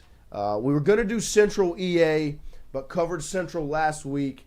You don't want to be too much of a homer. That game against Touchdown. I don't want to be, I'm trying. I know I would love to have Central covered again. And I might be on the call for the Central game tomorrow night. I'm not sure. Oh, big money. But Zachary at Denham tomorrow night. So if you are interested in that game, make sure you tune into our social media pages at Tingle __co. Christian and Sam do an excellent job getting those things out, keeping it posted, and some fun highlights from those games. We appreciate them and their effort and their work. Pete, go get Dillingham. First year we would have Levy, what he did with Knicks as a freshman, then revamped his career at Oregon. Impressive. Dillingham's an interesting name. It was interesting to hear Wilson, the only name he said with real conviction. Drinkwitz. Being Drinkwitz. There's no gray area with Drinkwitz. People either love him or they hate him. And I think there's this weird third party that's like, I'll see. I was Really? immediately off put by him. A lot of and I think there's probably more The people bigger that. contingency is that. I was talking to my friend about him yesterday, and he was like, well, what do you not like? And I was just like, there's an ick. Yeah. And he's like, that's stupid. Right. He's like, that doesn't matter. Like, it's if the guy can coach football, not whether or not, like. Yeah, but then whenever wanna hang out with if him. he's not good, it's like, ugh, I told y'all. Like Right. immediately is like kind of starts off 0-1 here. Yeah. Well, no, I mean, I think it's the. And this is no offense. I'm not trying to be rude. I think it's the visual aspect of like he looks like a nerd. Yeah. There's nothing wrong with it. I mean, that's who he is. And I mean, like the picture of him with the guitar and the those things. It's like, it's a little bit of. is that going to work at LSU? But it could Especially be- after Brian Kelly, Right, I and think the way that's that it. looked, and the this move going nut to butt on Danny Lewis. Like, And then just he weird. pulls out the guitar and like I'm blaring Creed and we're like we don't do that here. But then on the same token, Blake Baker, who I have all the respect for in the world, sits there and says he loves Drinkwitz. Yeah. Like, I mean, people that know much more than we do about how to coach a football team have a very high opinion of the guy. And obviously, he's had success at a place that, has never really had a lot of maintained success. right. So I'm trying not to be like, fucking dork, get out of here. But it could be a thing, sometimes like once you get a guy, you're like, oh, he's kind of lovable. yeah, it could be Right, our right, right. little- He's our like weirdo. Christian. It's like our weirdo. And, Yeah, it's like Christian. Definitely just like Christian. yeah. You would, I mean, you Yeah. hate him, right? Some of us still do hate him. I hate him. I don't know, but I mean, people maybe not he- like that. I mean, he could probably Mississippi win State, you shut the over. fuck up or I'm gonna score. P-Dub has a really good takeaway. Louisiana's full of different / weird looking people. If the dude is successful, sign him up. Yeah, we're not. Yeah. I don't think we're the orbiter of what No, not at all. good-looking men are. Well, now, other side of it, top notch.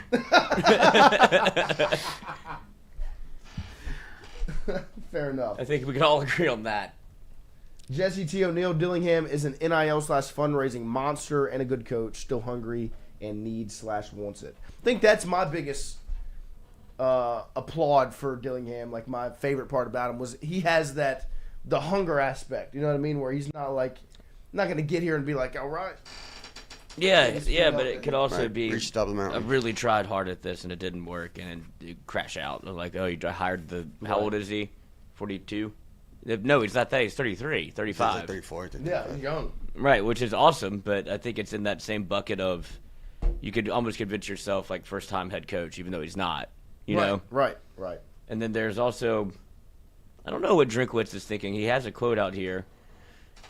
In his most expansive public comments yet about his future and his future of MU football, Drinkwitz pushed back on the school's reputation as a big spender on its roster and pointed toward Missouri's Fortune 500 companies as entities that need to become a resource base. Put simply, his remarks confirmed that the Tigers have been achieving more with less with more or less available to spend than some of their SEC peers. There's a misconception that we're one of the bigger spenders in NIL, Drinkwitz says. I don't think that's true. I think we're very good at what we do. I think we've been very wise in our investments, but we're not frivolous, and there's certainly not unlimited funds. We weren't in the top 10 returns last year, right, when they put out that list, so I think there's a misconception that there's more than there probably is. Yeah. Interesting. So I would say, I mean, if I'm getting calls from LSU, there's not a lack of spending. That's been made very abundantly clear. Right. And I don't know if people will. No, that money was for Lane, not for you, Eli. That's honestly, like, that thought definitely occurred to me. Where Really? It's like, is it going to elicit the same amount of hype, that's going to open up the checkbooks? And No, I mean, I think that's a real conversation. I think, there's amount of excitement that Lane brings that will get spenders to spend, especially like the fan base, like the crowdfunding in the like. I don't know if there's a name like that would be the biggest boost. Would be like, I mean, you get the buy-in, like literal buy-in. Yeah. And so it would be interesting. Brandon Hollingsworth's list: Lanning 1, Kiffin and Freeman 2A, 2B, Dillingham 3. Shouldn't get past those 4. I mean, he's 6-7, 6-7, 11-2, 10-3, 7-3. Yeah. People are going to say he doesn't win the big one. I mean, I don't think that. What does he take? 1? You just need 1. You just need 1. You just need 1. But like to have what would you really expect Missouri to win? They almost did. Like, does LSU last year count as a big game, or 2 years ago? Yeah, I mean, technically no, but yeah. Like when you look at it, you'd be like, oh, well, they could have beat LSU. LSU's a big brand name, but they weren't any good. LSU was not that hard to beat. That's like their signature win from that year. LSU? Yeah. Yeah, you were down 15-0. Yeah, went for 2. That was crazy. And maybe that's why people don't like it. Pissed me off. But that's cool. It did make me angry. I'd love it if I was. That's what I'm saying. If I was Missouri, I'd be like, this defense is absolutely trash. We can go for 2 anytime. We can get yards whenever we want. And they just literally just did it. Mm-hmm. And then Harold Perkins won you the game. Yeah, thank the Lord. Athletic connections. Well, I mean, Jaden Daniels winning the game. Crawled through the end zone. Yeah, that was a late hit. God, love him. But you needed you're down 15-0. They had the ball. Yeah. They were in a tough spot. Bad spot. Real bad spot. Let's connect athletically this morning. It's so funny to think back to like just the purgatory we've been in with Brian Kelly. Where it's like the ups and downs of it all. Yeah. Like I remember walking away from like that in Missouri and being like, okay. All right, maybe. Opportunistic defense. And then Oklahoma, Texas. I think Texas goes down. Mm-hmm. And you're like, okay, so the puzzle's coming together. And our offense is really good. No. But Blake Baker, I see you over there. Come over here. How about you can come back this way, my friend? Orlando Norris. Former D1 athlete turned drug dealer. Now cop. In the new NBC series. You just talking? Oh, he is. Okay. It's magic. Dolphins. Dolphins, Lightning, Rays, Magic? Florida teams? These are like... Yeah. No, Eli. not Orlando. Oh. Rays. Oh, sorry. I had Orlando Norris. Orlando Norris was on the mind. Yeah. Well, Lloyd, you fucked us. Yep, there we go. Gotta go now. Eli. Baker. Whoa. Hard. Clay. Carpet. And Clay, yeah. Tennis. Yes. Carpet Ping-pong. tennis. Ugh. What is carpet? I don't think they play any real tennis on carpet. Yeah. Does the carpet match feels the more racket? Like a 70s rec center kind of vibe. Yeah. What is it? Lady what? I can't read it. Lady Bing. Keyshawn Johnson. Eli Manning. Baker Mayfield. Those are all people's names? All first round picks. First overall pick. Chuck Norris. Here's Hart.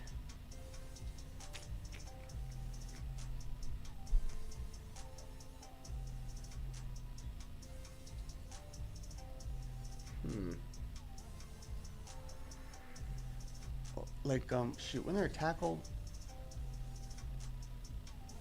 Yeah, Eric Fisher. I don't know. Eric Fisher. Oh, okay. Lady Bing is a trophy. Okay. The heart is a trophy. Vizina?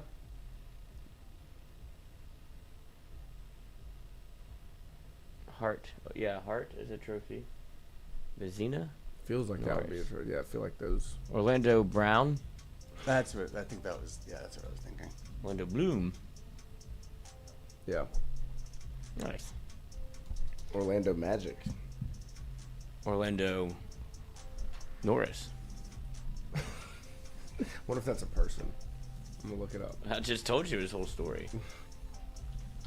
Orlando Norris, nice. Lando Norris? Lando Norris. British F1 driver. F1 driver. That notoriously got a DUI on the track. A DUI on the track? Mm-hmm. He got during the race. No way. And he got arrested, and then he reformed. Yeah. And Wow. Now he runs a F1 driving academy. Why does he know this? I don't know.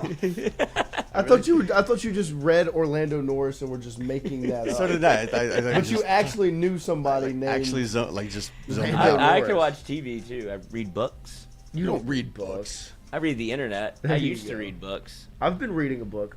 What's that? The No, I'm good book? The what? No, it's called The Price. That's right. What's it about? Nope. College football. Ah. It's The Price. What it takes to win in college football's era of. Let me see. I'm trying to get era of chaos. Who wrote it? Armin Katayian and John Talty. It's basically about like NIL. And Yeah, I put that picture together Yep. pretty quickly.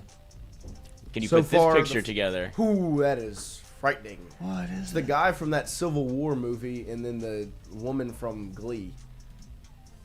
What's her name? The tall woman, the tall, scary woman. What is her name? The one that. This is one that 10 years Not ago Anna would have been Kendrick. so off the top of You my thought head. that was Anna Kendrick? I don't know. That was just, You know the tall, short, blonde-haired lady? She's tall and She skinny. hits on Steve Carell and the 4-Year-Old Virgin.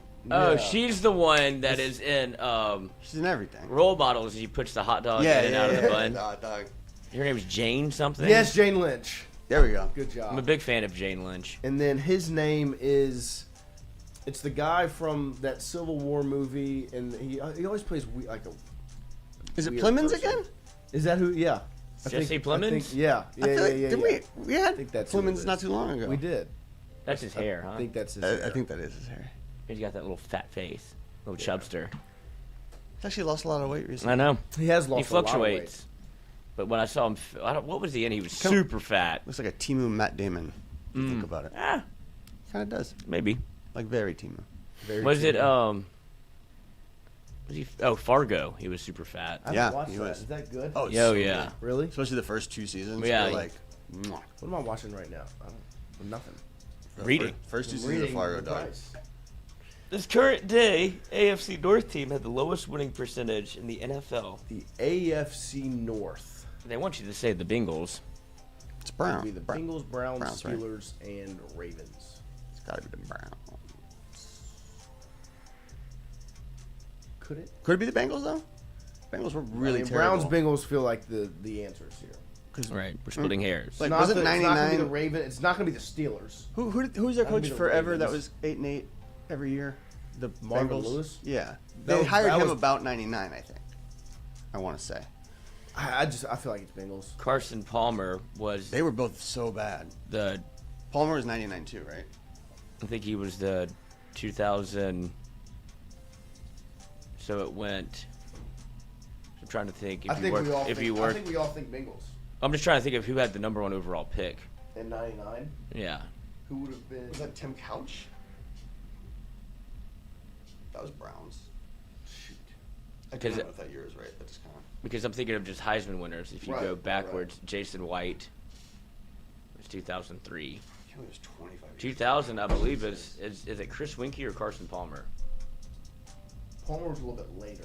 I thought so too. Was he like 02? Because But Leinart- he couldn't. No, he wouldn't be because Leinart was.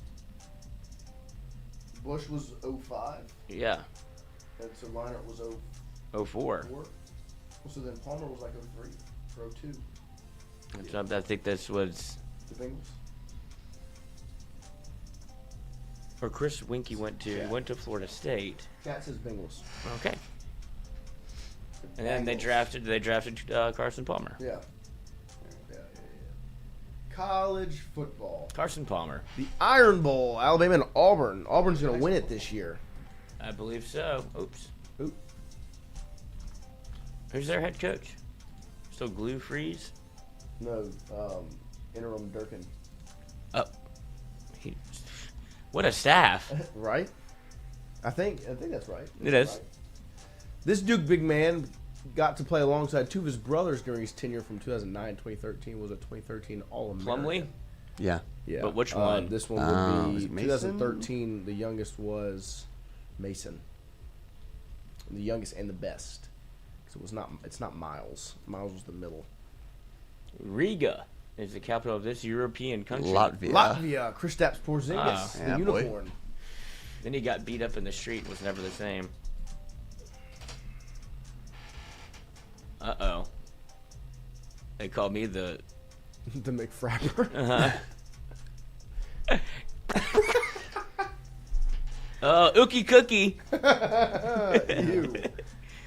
What cookie or snack brand? What would a? Well, how do you not know this? What is a McFrapper? I don't know. It's a coffee type deal. I know what a frappe is. but like a McFrapper is like a coffee ice cream. Guess so. I bet it's really good for you. Yeah.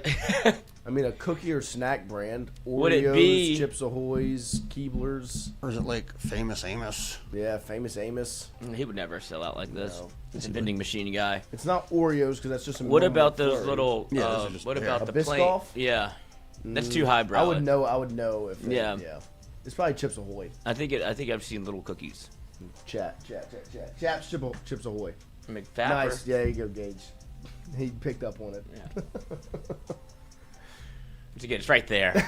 Chips Ahoy, when you really think about the name of that brand, is bizarre. That's true. It's a boat joke. It's a boat joke. Yeah, I've never even thought about that. Really good cookies, though. Yeah, but it's like, how the fuck did you land on that? We're like, Chips like Ahoy. Chips Ahoy, but Yeah. it's chocolate chip. And everyone's like, yeah! Chips Ahoy. And it worked. Yeah! But I don't say it like that. No. It's become a brand in its own of just like, that's Chips Ahoy.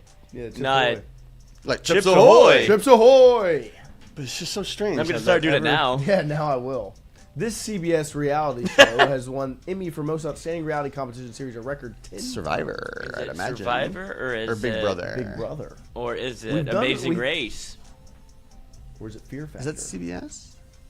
I thought The Amazing Race was Maybe NBC. so. Yeah, this is Big Brother is ABC.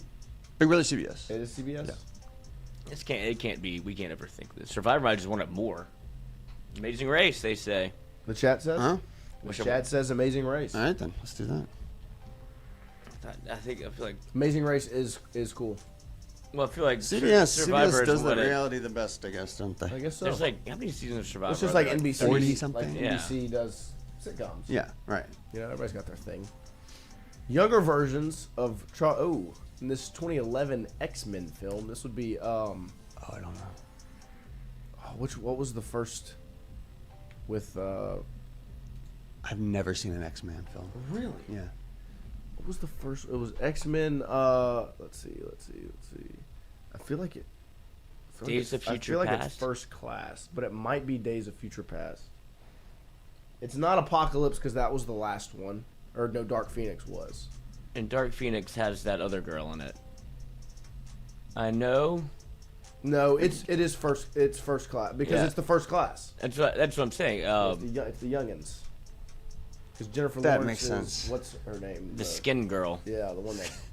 Wraps Skin herself Girl, up and with then her there's nipples Badger out. Man. Yeah. And then there's the blue, She shapeshifts. Baby Bluey, Yeah, helmet head. Helmet Head, Crazy Eyes. Oh yeah, and then there's Lightning McQueen. There's the Rascal, Mm-hmm. the guy in the scooter, I like the guy that can with the tail. the Tailmaster. Yeah, Serpentine. He's faking it. Yeah, oh yeah, the Tailmaster. I can't. Don't touch it. I can't name an X-Man outside of the Wolverine. Badger Man. Badger Man, I think is better. Waka Waka, this time for America, had what Latin singer as the main artist? Is this not Shakira? Shakira. Oh yeah, I think so. 'Cause she was definitely the World Cup. Waka Waka, Waka Waka. Another X-Man. Shakira? Oh no, Waka Waka. Oh. She could have been. Shakira's not an X-Man. What should we do now? Oh. Play one more game? We got 5 minutes to spare. Of course. Do one more for the people. That's what happens when LSU loses. I'm excited to watch the women's basketball game, though. Me too. I am. I do this every time too early. Bringing you on a new sponsor to the show. Getting Getting that deal dog a closed bone? today. Yep. I love that. Are you excited to give them the shout out? Nike? Starting next week. Nike? No. We got Nike? Working on that one still. Call us, Nike. Did we want that, Reach though? out. You want to sell out? No, I want a Celsius sponsorship more than anything. Send me some cans. Oh, double D's. Those are the 64 ounce.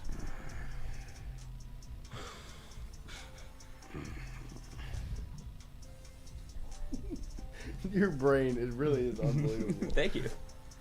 Impressive. Brian Burgess, you all have an awesome rest of your Thankful Thursday. Take a minute to think of all the things you're thankful for. Yes, sir. Thank you very much. Next Thursday is the most thankful Thursday. Mm-hmm. That's when we started stealing all the land. Oh, God, is that next Thursday? Thanksgiving's next Thursday. Snuck up. So next week, We short started week started off tricking them. Yeah, short show week next week. Leaving Wednesday. We're leaving Wednesday. So we'll do show Wednesday. No show Thursday. Cooking show with Roe Wednesday also. Cooking show with Roe Fire. So it'll be fun. No show Friday. No show Friday. Okay. Remember that one time Jordy made me stay home for Thanksgiving while my whole family left? Uh-huh. And then we didn't do a show on Thursday. I remember it well. Which I actually appreciate. Right. It was nice to get, You want me to make you stay home? Huh? We're I'm doing a show going Friday. to Galveston, Texas. Motherfucker. The one teacher on the Magic Miss School bus Frizzle. will be Miss Frizzle. Not a hole, Keisha. A valve. Oh. Let's see. 2 countries on the island of Hispaniola. I think it's the Dominican Republic and Dominica, or is it Haiti and Dominica? Fuck, I don't know. There's There you both go. of them. Haiti and Dominican Republic. 3 face cards in poker. Joker. Queen. King, Queen, Jack. Jack. Jack. 3 members of Destiny Child final group. Oh, no, that's the other one. Yeah, Beyonce. Yeah, we know one for sure. Beyonce, Knowles, and that's all I got. Tina? I want to be a survivor. I'm not going to make it. That's sad for them. God, there's the one with the short hair and then there's the one What with if the long there's hair. Destiny? It's not. Nope. Is that a play on words? What about Jessica or Jess or... I used to know their names. That is not information that's stuck. No, but I know Beyonce. Hey, Beyonce. 5 flavors of original Skittles. Orange, Lime. lime, lemon. And Purple. then Grape. boom. Michelle Williams There we go. and Kelly Rowland. There we go. Oh, Kelly Rowland, we should have known. Y'all should have known. I don't know Destiny's Child. Yeah, I should. I said, hey, And Beyonce. we need how many I think countries you're that cute. border Afghanistan? Nice. Man, Russia? Nope. No? Prague. Iraq. Iran. Iran, no Iraq. Pakistan? Little Stan. Syria? No. Chile. No. Greece. Uzbekistan. Uzbekistan. What is north of? Nigeria. I have no idea. Australia. Italy. I mean, could we do some more stands like Tajikistan? Turkey.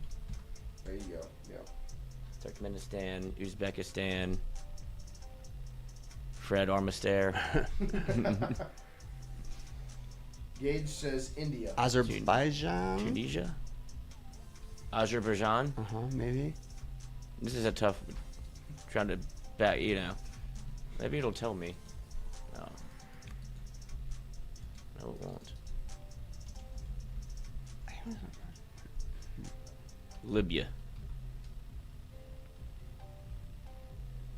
All right, the 7 teams in WNBA Western This might be Conference.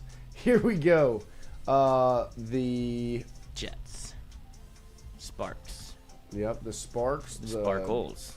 The Aces. The Wings. Would Dallas be in it? Yeah, probably. No. Interesting name. But don't they have one in air? The Valkyrie? The Phoenix what? Yeah, the Valkyrie, the new team. Yeah. That's a fun name. Do they have a team in Arizona or in Phoenix? Yeah. Uzbekistan. Yeah. It's where Phoenix, Brittany Griner played. They're the Phoenix. She was in Russia. National team. I cannot think of what the Phoenix team is. Mercury. Yes, the Mercury. Good. And the Seattle Storm. Mm-hmm. The Mercury, the Storm. We're missing one. And then we're missing one. Is it a bird? What's a big market over there? Lynx? That would be the Minnesota? home. Yeah, the home of. Yeah. All right. That's where Simone played. We did it. 8 bear species. Black. Brown. Polar. Grizzly. Polar. Little bear. Berenstain. Grizzly. Paddington. That's how you spell grizzly. You did the Grizzlies. Grizzly no. bear. Short Koala. hair. I don't think koala's actually a bear. I think a koala's a Panda. marsupial. Panda. Try koala. I want to believe it. Koala bear. I wanted that to work so bad. Red. Fox. Red bear. Blue bear. Blueberry. Oh, a boo bear. Care Bear. Have you seen the new stuffed animal, the new stuffed bear? It's controlled by OpenAI. So you can ask it anything. No, shut up. No. And it started talking about... I'm not letting that thing murder me. Absolutely. It started talking about kinks You're about the... Paddington's going to kill you. Well, this is not me. But they're no longer on shelves. You would get one. Absolutely. Terrible. Pervert bear. It was a pervert bear. Sun bear. Oh, a sun bear. They're weird. They're long. I want to see one. They are weird looking. Kind of frightening. Oh. Ugh. Daddy bear. I kind of like him. He sticks his tongue out a lot. An Andean bear. Some Andean. Like of the Andes. Somebody Googled that one. Nope. Wow. EAN. There it is. Indian bear. African bear. Is there an Asian bear? Try it. Honey the bear. Panda bear, huh? Yeah, that is. I killed the panda. I thought a panda bear wasn't actually a bear. I said panda. 10 things the hungry caterpillar eats on Saturday. Can you try a red panda? Oh, isn't this a book? Mm-hmm. He eats plants. Leaves.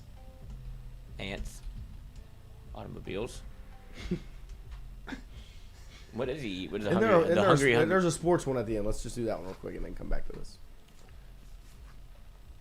Ooh, California. Lakers, Warriors, Clippers, Kings. That's basketball.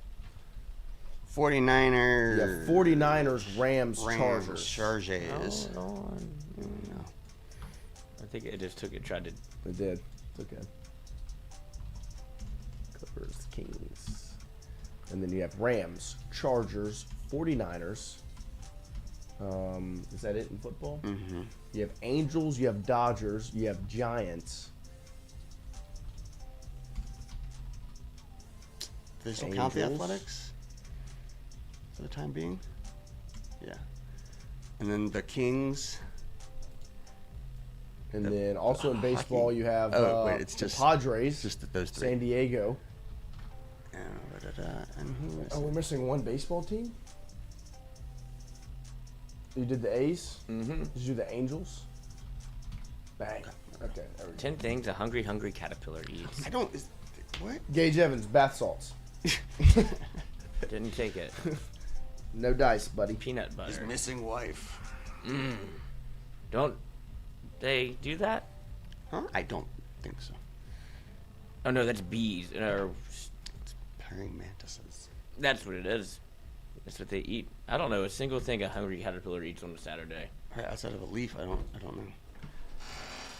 We try to leave a stem. No, it's gotta be like honor. Courage. Yeah. Respect. Why would he eat those things? Wouldn't that be taking them out of the world then? Yeah, but he gets to consume them and turns into a beautiful What, butterfly. what about an apple? Does he eat an apple? I mean, if he doesn't, then I don't know what we're doing. Okay. He eats cake. Okay, he eats chocolate cake. Okay, What the does fuck? Does he eat a hamburger? Ice cream. Okay, it's me. Okay, so I would also eat a hamburger. I'd eat chicken nuggets. Cheeseburger, Swiss cheese. Okay. What about an apple? What about some fruit? Does he have an apple in there? Does he have maybe a blueberry or a strawberry or something? He's clearly not eating things. It's Clearly not healthy. a ham. A cupcake. Oh, he's a big sweets guy. Yep, he has a cup. He also had a cup. Wow, me and you, caterpillar. What's another good dessert? Does he have a cookie? No. Does he have a brownie, maybe? Mm.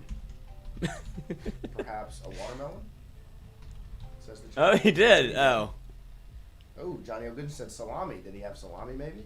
With some cheeses? Yeah, What is this book? It's a charcuterie board, okay? He also had maybe grapes.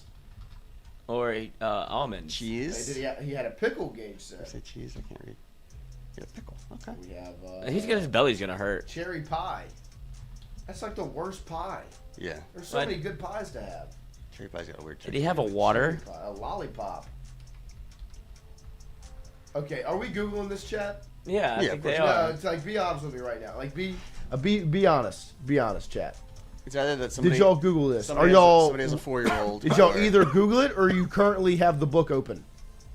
I would be fine with the book open. I'd be fine with the book open, but be honest with me. Be for real. Sausage.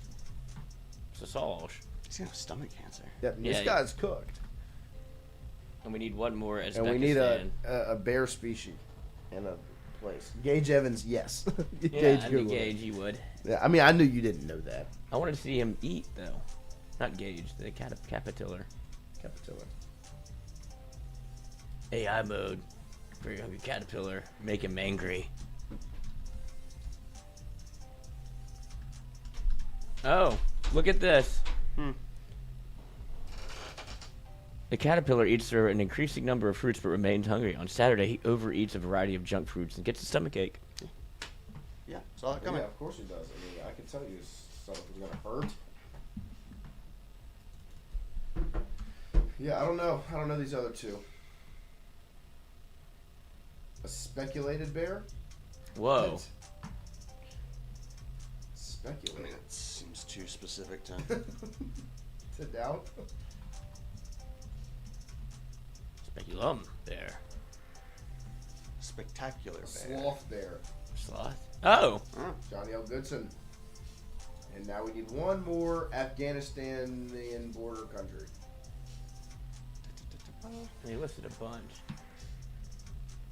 When the Russians invaded, what country did they have to cross?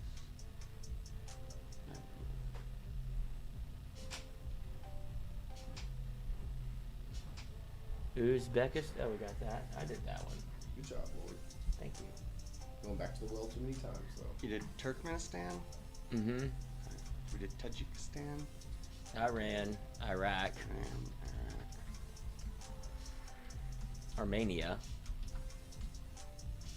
Russia,